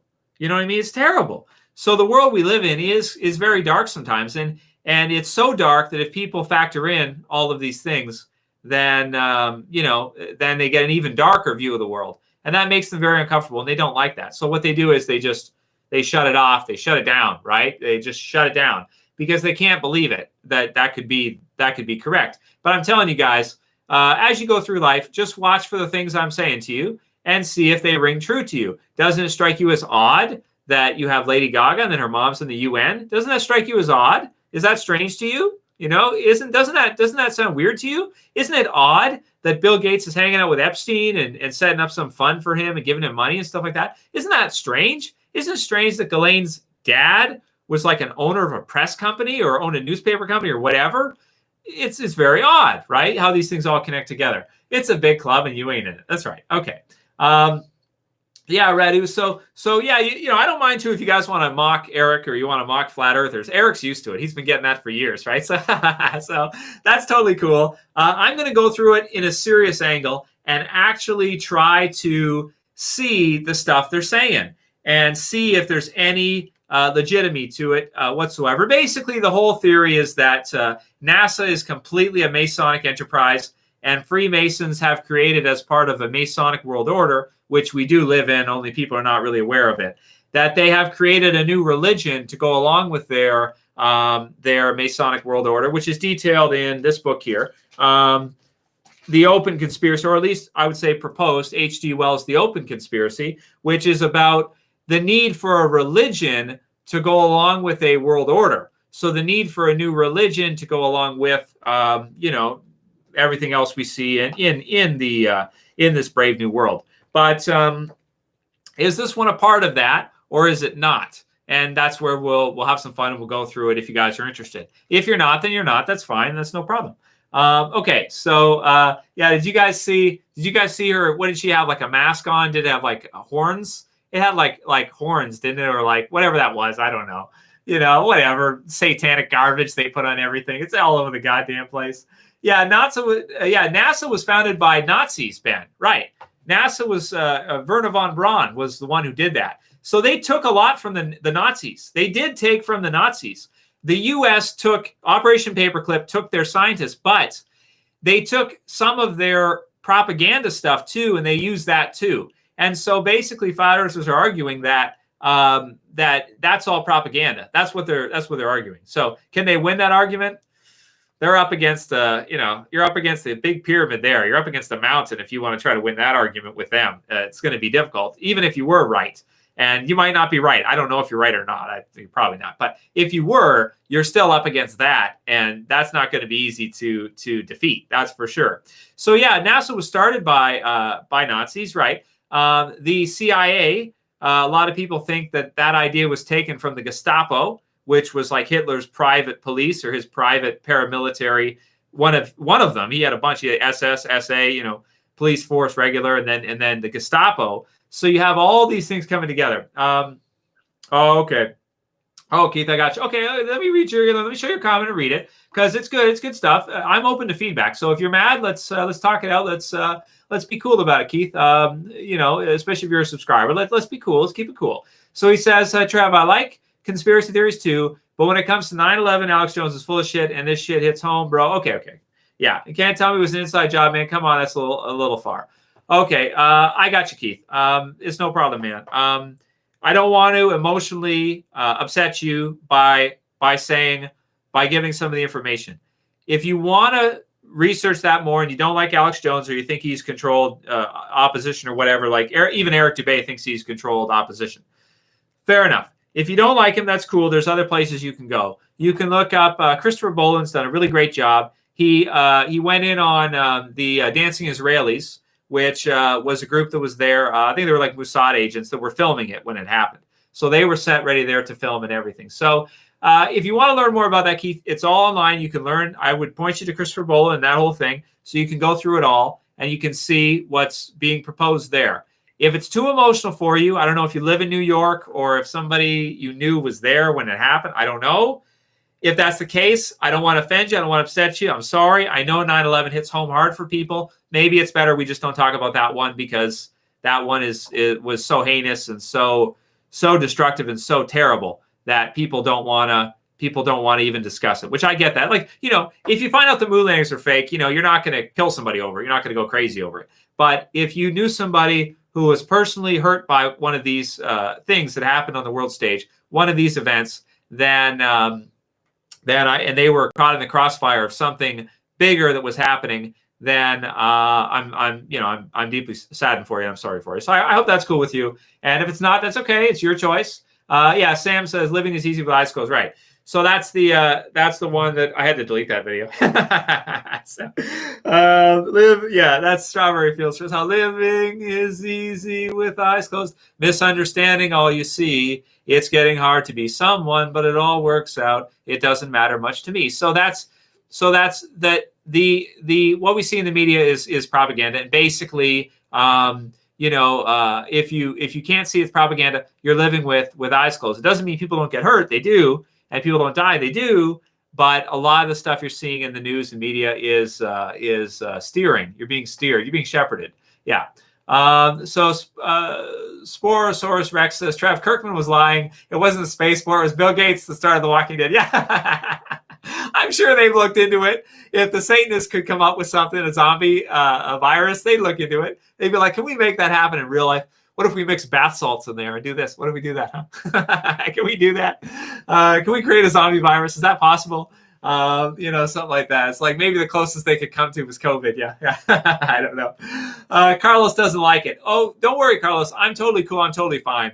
But I got some inside info on a lot of this stuff. So I know kind of like, I know a lot of stuff you guys aren't aware of. So I know which ones. Okay. So let's say for this one, is totally false, totally bunked, completely false. That's fine. No problem. But NASA, okay, if you want to take me to task on this one, I can show you NASA fakery. If you want to see, I can make videos here and I can show you how much stuff they do that's fake. You won't believe it. I'll show it to you. You'll probably say, "Oh, you're making that up. You're doctoring the footage." And I'll be like, "No, I'm not. I'm showing you what's in the footage that we've caught them doing." So it's up to you how you want to view that. If you get mad about that, that's fine. If you don't like it, that's fine. But I can show it to you if you want to see it. See, this is the thing with finding out the truth about things, is that it may make you uncomfortable, right? And it may make you mad. And a lot of people don't like it. And so that's why I'm really kind of, I want to try to get back to Walking Dead more and more, because my audience hates talking about this stuff, because people have emotions about one or the other and they don't like it. So that's the thing. Yeah. Okay. All right. It may have been fake, Keith. Yeah. Yeah. It may have been fake. Right. It may have been. Yeah. Okay. No, it was totally fake. Yeah. It was completely fake. It's not even, it doesn't stand up to scrutiny at all. Not at all. You do know that like Buzz Aldrin's suit changes in the footage, right? Like his gloves and stuff actually change during the footage. Okay, I'm just gonna stop. During the filming, it's not a chance it was fake. Now you can argue that they really went, but the footage that they showed was fake. Okay, fine, right? Fair enough. Okay, that's cool. We can agree on that. Maybe they could have gone in the background and then showed us a film to celebrate it or something. You can make that case, which I think is the Joe Rogan case. Yeah, that's the Joe Rogan fence sit right now. Joe Rogan knows it's fucking fake. He fucking knows it. But what he says is that some of the footage could have been faked, right? So he fence sits in the middle. He just says some of the footage could have been faked, right? Even though he knows it's pretty much all fake, but some of the footage could have been faked. So that way, maybe they did still go, but they showed us some of the stuff that was filmed here, right? To go along with the show of it, right? So that's what it is. Anyway, any Walking Dead questions? Yeah. Digimon, Trev, did you see the Illuminati cards? I love the Illuminati cards. I love them. I wanted to buy a set, but they're like hundreds of dollars on eBay. I actually looked up the Illuminati card game set to try to buy it because it's so much fun. But it's hundreds of dollars. Like it goes for like the 90s one with the planes hitting the tower. The 90s one with that one, the Illuminati card game that was released in the 90s. And then there's the one that's controlled opposition that looks like Alex Jones. That one is kind of crazy to me. I don't think it's right, but I just think it's kind of cool. Charismatic dictator, charismatic leader, and it looks like Trump. That's funny. So I love the Illuminati cards. Some of them could just be, synchronicity or something, or some of them could just be happenstance. But some of them, like the plane hitting the towers one, unreal, man. Unreal, really unreal. Boogeyman, satanic zombies, yeah. 9/11. Well, don't worry, Keith. We don't talk about it that much, and we only talked about it recently because last week was 9/11. So that's why we kind of get away from it. I don't like to talk about it either because to me it's so boring. It's so basic and easy that I just go past. I'm like, yeah, okay, obviously that was a work. Okay, move on. Let's go to the next one. I try to bring them all together to show the structure that's hidden that allows these things to unfold. And so when you do that, you start to see a bigger picture there. But people hate it, man. They don't want to know, and they really hate it. So that's the thing. Okay, let's see. You'll never be able to do just watching the stream again now because you have. Oh, Carlos. Carlos wanted us to end half an hour ago and just do Walking Dead and then end the stream. Well, I don't know. I just kept going with you guys based on what you were saying. Thoughts on Miley Cyrus? Yo, I have no thoughts on Miley Cyrus. I don't know really anything about her. I don't listen to her music. I'm not a fan. I don't have any thoughts on her at all. I think she was on Joe Rogan, right? So there's that. I have no opinion. Abala Abdu says it's just a conspiracy theory. These are okay. So, oh man, maybe we should just go back to Walking Dead because I'm just gonna try to explain how this works out with you guys. I have to explain the difference between objective truth and legitimacy, authoritarian truth, which comes from the king. So whatever the king says is true is true. So what you're basically saying is whatever the UN says is true, be it true always, even if they lie. So here's how you catch it. What if the UN lies about something? Okay, they can't. They can't lie about something. Why? Because the way you look at truth is based on the authority. So if the UN told you it was true, like when they were saying, when Fauci and the others were like, oh, masks are not mandatory, we're not going to do masks, right? So if they lie about something, they can't lie about something because they're the king. So if the king says, this is true, like might is right, this is how it works, this is true, then be it so. The king can't lie about anything based on your definition, because what you're talking about is you're talking about truth coming from the authority.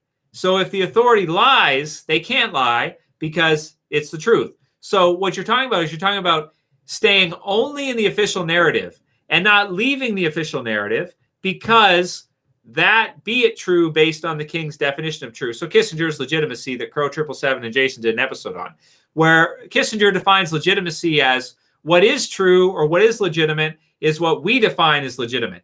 So if we say this is what happened, that's what happened. So that's the same as the king saying this is the truth and that's how it is. And anybody that says anything different against Bill Gates or against Fauci or against anybody else that isn't with us, you're misinformation. If you're a doctor, whatever, misinformation, because the king said, based on legitimacy, that this is the truth, and that's how it is. So that's what you're talking about. You're talking about the distinction between objective truth and what's actually physically legitimately true as an idea, and the authority telling the truth in that they can't not tell the truth. So if you're defining truth your way, Kissinger legitimacy way, you're right. They can never lie, even when they do lie, right? That's what you're saying. So I agree with you as far as that goes.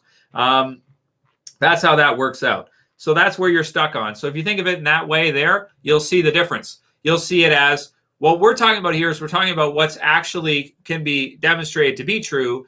And what you're talking about is kind of that Kissinger legitimacy truth, which is king defined truth as the king makes the rule, the king sets the law, the king tells you what's true, and that be it true. And if you disagree, no, you're wrong, you're misinformation, because the king is always true. The king's always right. Okay. So that's that's what you're talking about. But here's the problem with you. Here's the problem. They lie a lot. They lie almost all the time. And that's what I'm trying to show you. So I'm over here showing you kind of some of the stuff that they lied to you about. And you don't like it because you just want to think they always tell you the truth.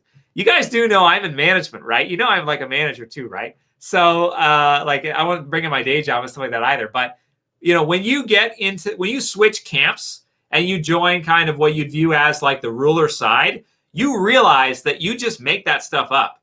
You know, if you're on the ruler side, you just make it up. You know, you tell the people what the truth is and you just make it up. So inherently, it's inherently full of holes because you're creating a narrative for them that they want. You're telling them the truth. And yes, if someone wants to poke holes in it, like an employee or a citizen, they can, because you're defining the truth. And by virtue of you being a human being who's defining the truth and setting the rules, it's not going to be perfect. There's going to be falsehoods in there somewhere. And so that's just the way it is. But you got to kind of switch sides a little bit and see like, yeah, that's true. They did just they made this up. They made that up. They told this narrative. They told that narrative. Is that exactly true? No, it's not. Is this exactly true? No, it's not. Right. So you got to kind of switch sides there. So that's what it is. Okay. Janie, I don't know who the Biltmore family is. I don't know who that is. I don't know. Yeah. So, yeah, diffuse. Okay, so you're horribly demeaning to people to follow the official narrative, and you don't even realize it. Oh, I realize it, diffuse. So this is the deal: is that so what it is it's that I'm trying to show. Okay, so it's not that I'm trying to be demoralizing. I'm trying to show the immaturity in that viewpoint. It's an immature viewpoint. It doesn't mean, it might make you feel good, but it's not a mature viewpoint that mom and dad always tell me the truth. They never lie to me, right? They told you Santa Claus was real when you were younger. I don't know what your parents, if they did or they didn't. But Santa Claus is like real, like a character, I guess. You know? But, you know, wasn't your dad delivering the presents? Yeah, you know, your dad was probably in the Santa suit, you know, bringing the presents down. So, you know, it's the same thing. That's the best thing I can compare it to. People don't like it sometimes because, you know, I remember when I was younger and I was in that situation too. There was a kid who told me that Santa wasn't real. I got mad when I found out Santa wasn't real. I called him a liar. I said, you're a liar. You're this, you're that, whatever.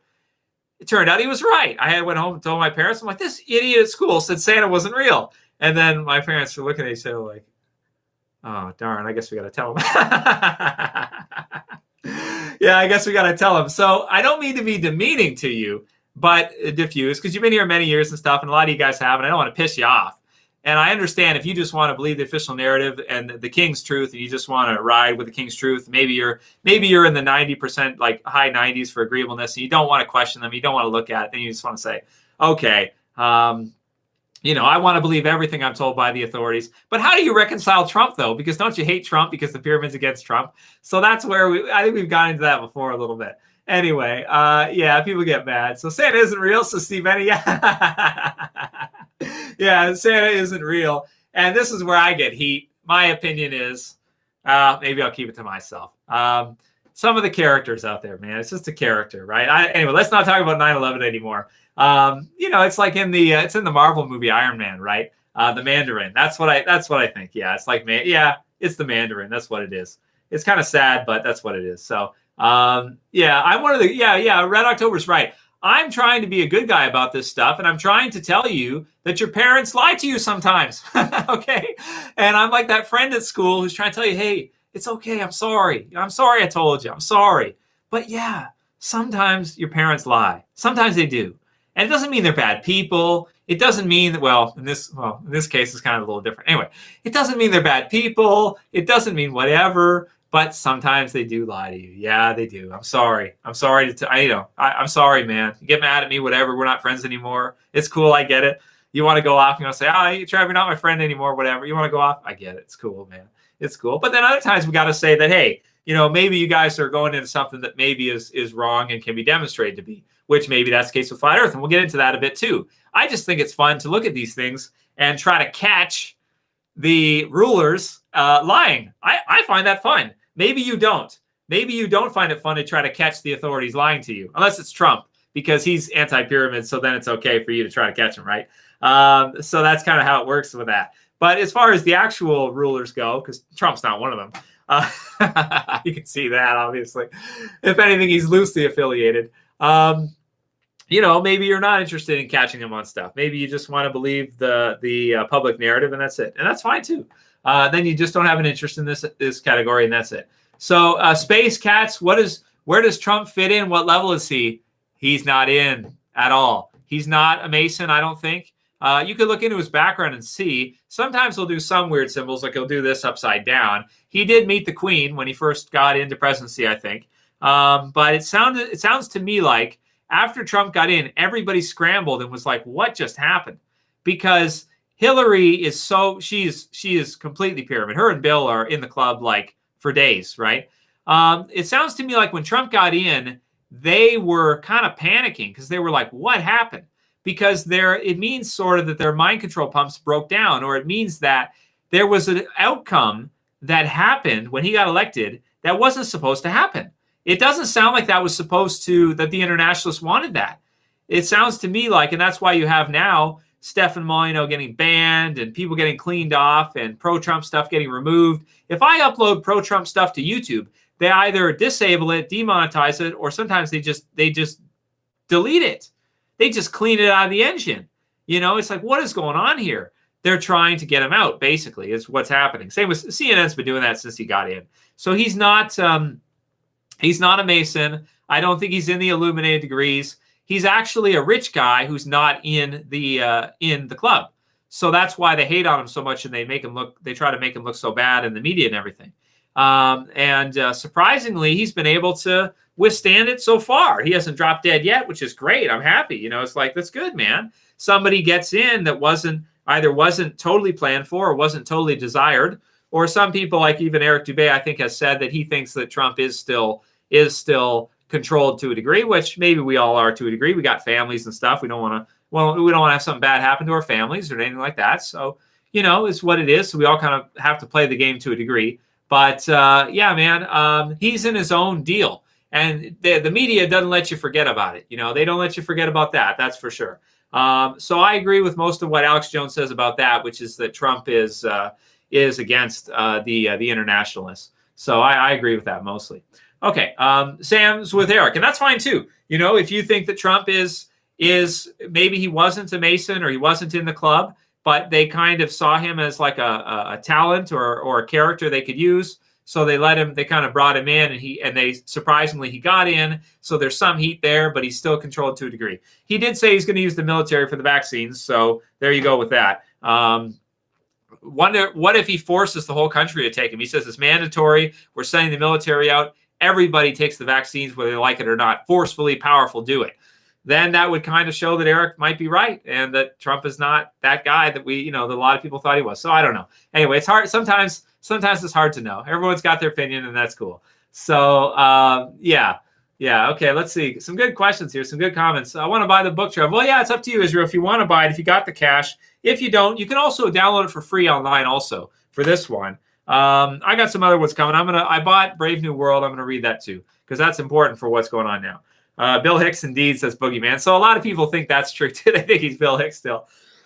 I don't know if any of the Trumps are Freemasons at all. I thought none of them were, but who knows, man? I mean, sometimes it's hard to tell. He is a super successful guy, so but not everybody's in the club. It's actually kind of a small club. But he did know Epstein prior, and he did know some of these people prior. So I think of him as like an outsider. I think of him as like you got your high school, and he's kind of that kid that comes into the school sometime, but then he like leaves because nobody likes him, so he switches schools or something, something like that. No, it's called talking for too long. Stink. What else we got here? Okay. Yeah, World X of X Hardstyle said that he's too dumb to be in the club or everything like that. Yeah, and that it has to be relatively small. I think you're right. I think that's right. That's the way I interpret it, is that he's not, and that's why they haze him. And that's why Google called a meeting after he got elected. Google was like, what happened? How did he get elected? What happened, guys? This can never happen again. So this year, Google is like altering the engines, YouTube and the others, to try to be pro, Biden and Harris. So, it's and all the big tech companies are. I think Twitter is as well too. The others are. They censored him too, didn't they? A few times. It's like you're censoring the president. Is like, oh my God, man. He was elected by the people. He didn't steal his way in. Well, maybe you're conspiracy that way. You think he bought his way in. Well, he got in fair and square, so far as I know. So, because I would think if anybody would have cheated, Hillary would have done it with Bill, backing her.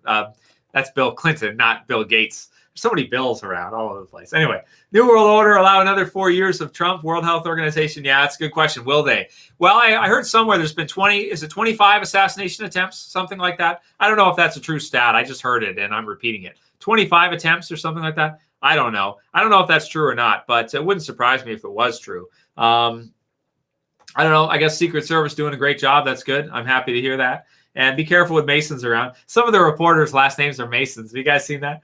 One of the ones asked him a question with a mask on. He told him to take the mask down. The guy said no. His last name was Mason. I loved it. I was like, that's awesome. Doesn't mean for sure. Maybe, right? It's like that's this game though, right? Like that's the game you're in. It's like it's hard to tell what's for certain and what isn't. You have to comb through it and form your opinions based on that, because it's all closed doors information, right? It's all trying to be kept back and everything. So it's a fight back and forth to try to get to the truth. It's a lot of fun. So, okay, NASA admit they have photo editing software. They render their interpretations. They said, Ben, yeah, NASA admits they Photoshop basically everything. All the pictures of Earth, all of the blue marble, I think it's called, right? Photos, everything. NASA Photoshops it all. It's all fake. It's all doctored, at least. You say it's all fake, but maybe we should say it's all edited. It's all edited. Now you could argue, well, that's because it should be, because it has to look good. Or you could go the other way too and say, well, that's because they can't do it. Yeah, Boy says Trump is not a Mason. I agree. I don't think he's a Mason either. I don't think he is. Is he a liar? Yeah, if you're a politician, you have to be a liar. And see, that's the thing. Like I try to tell people, like Diffuse gets mad at me. It's like, dude, they're politicians. They have to lie. Look at Harris. She just tells everybody whatever she thinks they want to hear. That's it. She's like a blank slate. She's like, this audience cheers for that. Okay, I'm going to say that. This audience cheers for this. Okay, I'm going to say this. It's like that's what she does. She has basically no opinion of her own, in my opinion. So yeah, how are you going to trust everything? It's like you trust everything Trump says. You trust everything Anderson Cooper says. It's like, you can't, man. That's not a mature way to look at the world. It just isn't. I'm sorry, it's just not. Oh well, what can you do? Pink Floyd. Oh, I bought Jess a Pink Floyd shirt with guess what it's got on it? It's Pink Floyd, Triangle, Dark Side of the Moon, and it's got astronauts. Yes. It's got astronauts. Next time she joins me for a live stream, I'm going to make her wear a Pink Floyd shirt. See, that's like illumination, right? You have the triangle that goes in and then it's multicolored on the other side.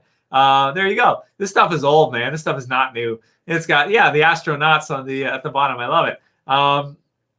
Okay, the truth ought to scare everybody. Yeah, it's probably true. It is a bit scary. Yeah, it is. It's not easy either. No, that's true. It's not. It isn't. Okay, I think we've pissed off enough people for today. What do you guys think? Do you think we pissed off enough people for today? I think we're good. Boogeyman's got the Pink Floyd shirt with the astronauts in the front. That's wonderful, man. I love that. Yeah, it is. Peeling back the layers. You got it, Bull Boy. That's right. But don't want to upset anybody. Did he close out? Probably closed out, right? Oh, Keith's still here. That's good. Keith, I thought I pissed you off to where you're going to unsubscribe. He's probably going to be like, oh, I'm still going to unsubscribe. But yeah, exactly, Keith. If people wanted Trump in, he got in. So, so this is where the democracy question comes in and whether or not democracy is real. Are we going to let people actually decide to vote for who they actually want? Or are we going to have Google and the big tech companies and the news and the media companies try to control people's votes, try to incentivize them to vote for the party that they want or the person they want? And that's the elites game. The elites game is use the media, big tech, and all the others to put in place who we want to have there. Guys like Bill Clinton and the Bushes and Obama and people like that are going to toe the line and are going to listen to us. That's the elites game, is get the people into the position that we can control. So, and that's what they do. And that's how the pyramid works. That's why you have guys like Clinton going to Epstein's Island so many times. It's simple. You just put it together. You see, okay, I see it. There it is. No problem. It's easy stuff. I don't think it's too complicated. I really don't. Sam just thinks it's all theater. He's like, no, I ain't buying any of it. He's like, Trump's a sellout to the people too. He's like, I ain't buying it. So that's fine. I get it. You're with Eric, right? You're with him. He's like, Alex Jones is a controlled opposition. He tells everyone the world's a sphere. Then they fight with each other too on the inside, right? It makes it even more fun. I love this stuff, man. I do. I love this almost as much as I love Walking Dead, maybe more. All right. Yeah, let's piss off some more people, says Janie. Yeah, that's good. Yeah, exactly. Piss off some more people. It's good stuff. Yeah, balance my alcohol with caffeine. Yeah, that's good. Okay. Oh, Henry's got one. Okay, he says, I was watching some videos and OMG, that Jacob Rothschild guy, super rich, deep, scary voice, British, always wearing suits. He's literally like a cartoon villain come to life. Okay, Henry, he's actually Mr. Burns. That's who he is. Mr. Burns is based off him. Another one that's cool. Okay, I got another one for you guys to look at. Here's what I want you to look at. I want you to look at John Todd, okay, and Ned Flanders. Okay, so this one's cool. Okay, so John Todd, if you guys don't know his story, John Todd was a Zodiac Productions part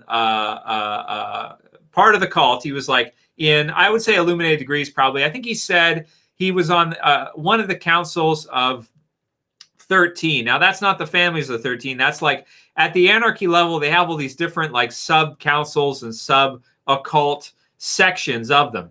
And it's so sectioned off, they don't even know a lot of times who they actually answer to. Now, John Todd goes into this. He goes into a lot of it. You can watch his speeches on YouTube. He was killed, by the way. But anyway, he became a born-again Christian, and he was like really into the life and Christianity, the whole thing. Anyway, he's got a sweet beard, and he's got the hair that comes down. And I just thought, oh, man, he looks like Ned Flanders. And then I thought about Ned Flanders, and I was like, man, because he's all about he's like that annoying neighbor who's all about Christianity and stuff. Like, you see it from their frame that John Todd was like a part of the club, and then he totally became Christian and turned against it and went around doing these speeches everywhere against you and everything. So then you have like this annoying villain neighbor character, Ned Flanders. Flanders is sort of a villain. He's not like a big time villain, but he's like that annoying guy. That's like that annoying Christian guy. And I just thought to myself, I was like, oh, that's so cool. There's also one in The Simpsons where they say, I think they zoom in on a germ or something, and it says, Freemasons run the country. You guys seen that one? Freemasons run the country on The Simpsons. Look it up. You'll find it. It's pretty cool, man. Yeah, so, but look that up. And then look up Jake and Mr. Burns. Yeah, look it up. It's fun stuff. He's a scary dude, man. I wouldn't mess with him. He's a scary MFer, man. Jesus, is he scary. He's just like, it's like one of these like Dracula, like Alucard, Vlad the Impaler characters. I think David Icke said that Prince Charles is like his lineage. I think he said dates back to Vlad the Impaler, some of his lineage. He kind of looks like him, actually. Prince Charles kind of looks like Vlad the Impaler. Do you guys know what Vlad the Impaler did? He's called the Impaler because he would have like these big pikes out front of his castle, and he would put people on the pikes. So like if an attacking army would come to challenge him, he would have like all these, these pikes with bodies and skeletons on them everywhere. I think he was drinking blood too and stuff like that. He would drink the blood of his enemies and stuff like that too. So that's where you get the Dracula character. Dracula is based off of Vlad the Impaler, who I believe is a real person, so far as I've read anyway and know. And he was Vlad the Impaler. Dracula, or in the occult, you'd say Alucard, which is Dracula backwards, Alucard. Yeah, Halloween anticipation. Yeah, Halloween stuff. It's fun. So there we go to Dracula. Yeah, are we having a true stream? Well, we went through Walking Dead for about an hour, and now it's another hour. That's the time just flies. So we go through this stuff. It's just so fun. I just get into it. The Just Next Gamer says, any advice for someone struggling with addiction? Do you have a picture of you doing bench? Is that what you're doing there? I can't tell. Well, if you're struggling from addiction, and I got to go pretty soon, guys, but we'll just wrap up with a couple more here. Yeah, I would say, man, exercise a lot, eat healthy, lots of greens, shakes, have maybe some protein shakes, some healthy shakes. Soy shakes are really good. Eat right, and, try to systematically reduce it. Maybe track it, write out where you're at. I'm not a doctor or a clinical counselor or anything like that, but just to say, get a piece of paper, eat healthy, write out your progress each day, check it, write it out, schedule your day out, fill your day with activity, do stuff every day, and don't try to quit cold turkey, I think, because I think that typically doesn't work. Typically, you want to step down off it. So you want to reduce, less and less and less, and try whatever you're addicted to, even if it's video games or something. If you do 10 hours, do 8 the next day, and then try to minimize it down step by step until eventually you're basically quitting cold turkey once you found a pattern long enough. So get a piece of paper, write it out, set goals for yourself. Keep a good frame of mind. Think of yourself and who you want to be. Think of your family and set those goals for yourself. Don't be too hard on yourself if you backslide or stuff like that. Just try your best to kind of work it down over time with whatever you're addicted to. Not my business. You can, whatever you are, and try to systematically, work it down and conquer it. You can do it, man. You can do it. I have a bit of an addictive personality too, with comic books, figures, stuff like that. Sometimes I get too many, stuff like that. So it's a habit. It's a process. Try to kind of take it down and then taper it down if you have to. Okay. Carol says you need to talk to Blind Spot, the YouTuber. She loves David Icke. Yeah, I don't know who that is. I really don't, but that sounds pretty cool. Okay, yeah, True Blood equals adrenochrome aristocrats. Yeah, I know. I hear what you're saying. Yeah, so Mark Devlin said some really good stuff about that. I'm looking forward to the next. I think is it Charlie Freak who's going to do another Q one with him. I love listening to those. They're fucking crazy. I don't think they have any basis in reality at all, but they're fucking fun, man. I just like to listen and just laugh because I'm just like, what the F is this guy talking about? This is some crazy shit. It's like sometimes when I look at the flat earther shit, I just laugh my ass off because I'm like, this is some crazy shit. Oh man, this is good stuff. I just love this shit. Okay. All right, guys. Wait, what about Dracula? It says space. You missed it. Rewind, dude. Or rewind. Yeah, absolutely. We went into Vlad the Impaler just a little bit. Yeah, Alucard. Okay. Yeah, Yuri Yakumo. Yeah. Boogeyman, that's right. Okay. All right, guys. Let's wrap for tonight, I think. We did enough Walking Dead. We did other stuff. Digimon, I don't have an opinion on 5G. I don't have a strong opinion on it. I'm a computer guy. I'm in that stuff all the time. I don't know. I mean, I could look into it, I guess, but I don't know. It never really I never found it that interesting. I mean, if it's true anyway, then what the hell are you going to do? Try to stop it? I guess I don't know. I mean, I guess you could try. Good luck stopping these mega corporations from doing whatever they want. It seems like they just strong arm the governments into whatever they want. Like if Amazon wants something, it's just like, you're not going to stop Amazon from doing what they want. They'll just go to a different country and their government will be like, please come here, please run out of here. It's like what it is. Who's my favorite, Sam? We don't talk about that anymore, Sam. We don't talk about that. Okay. Okay, guys. All right. Have yourselves a great night, guys. I'll see you again soon. I'll probably have another video for you guys pretty soon. And have yourselves a good night. Okay. I'm losing my voice. So we'll call it there. As usual, Trev, saying peace later, guys. See you soon. Have a good night, guys. See ya. Too much.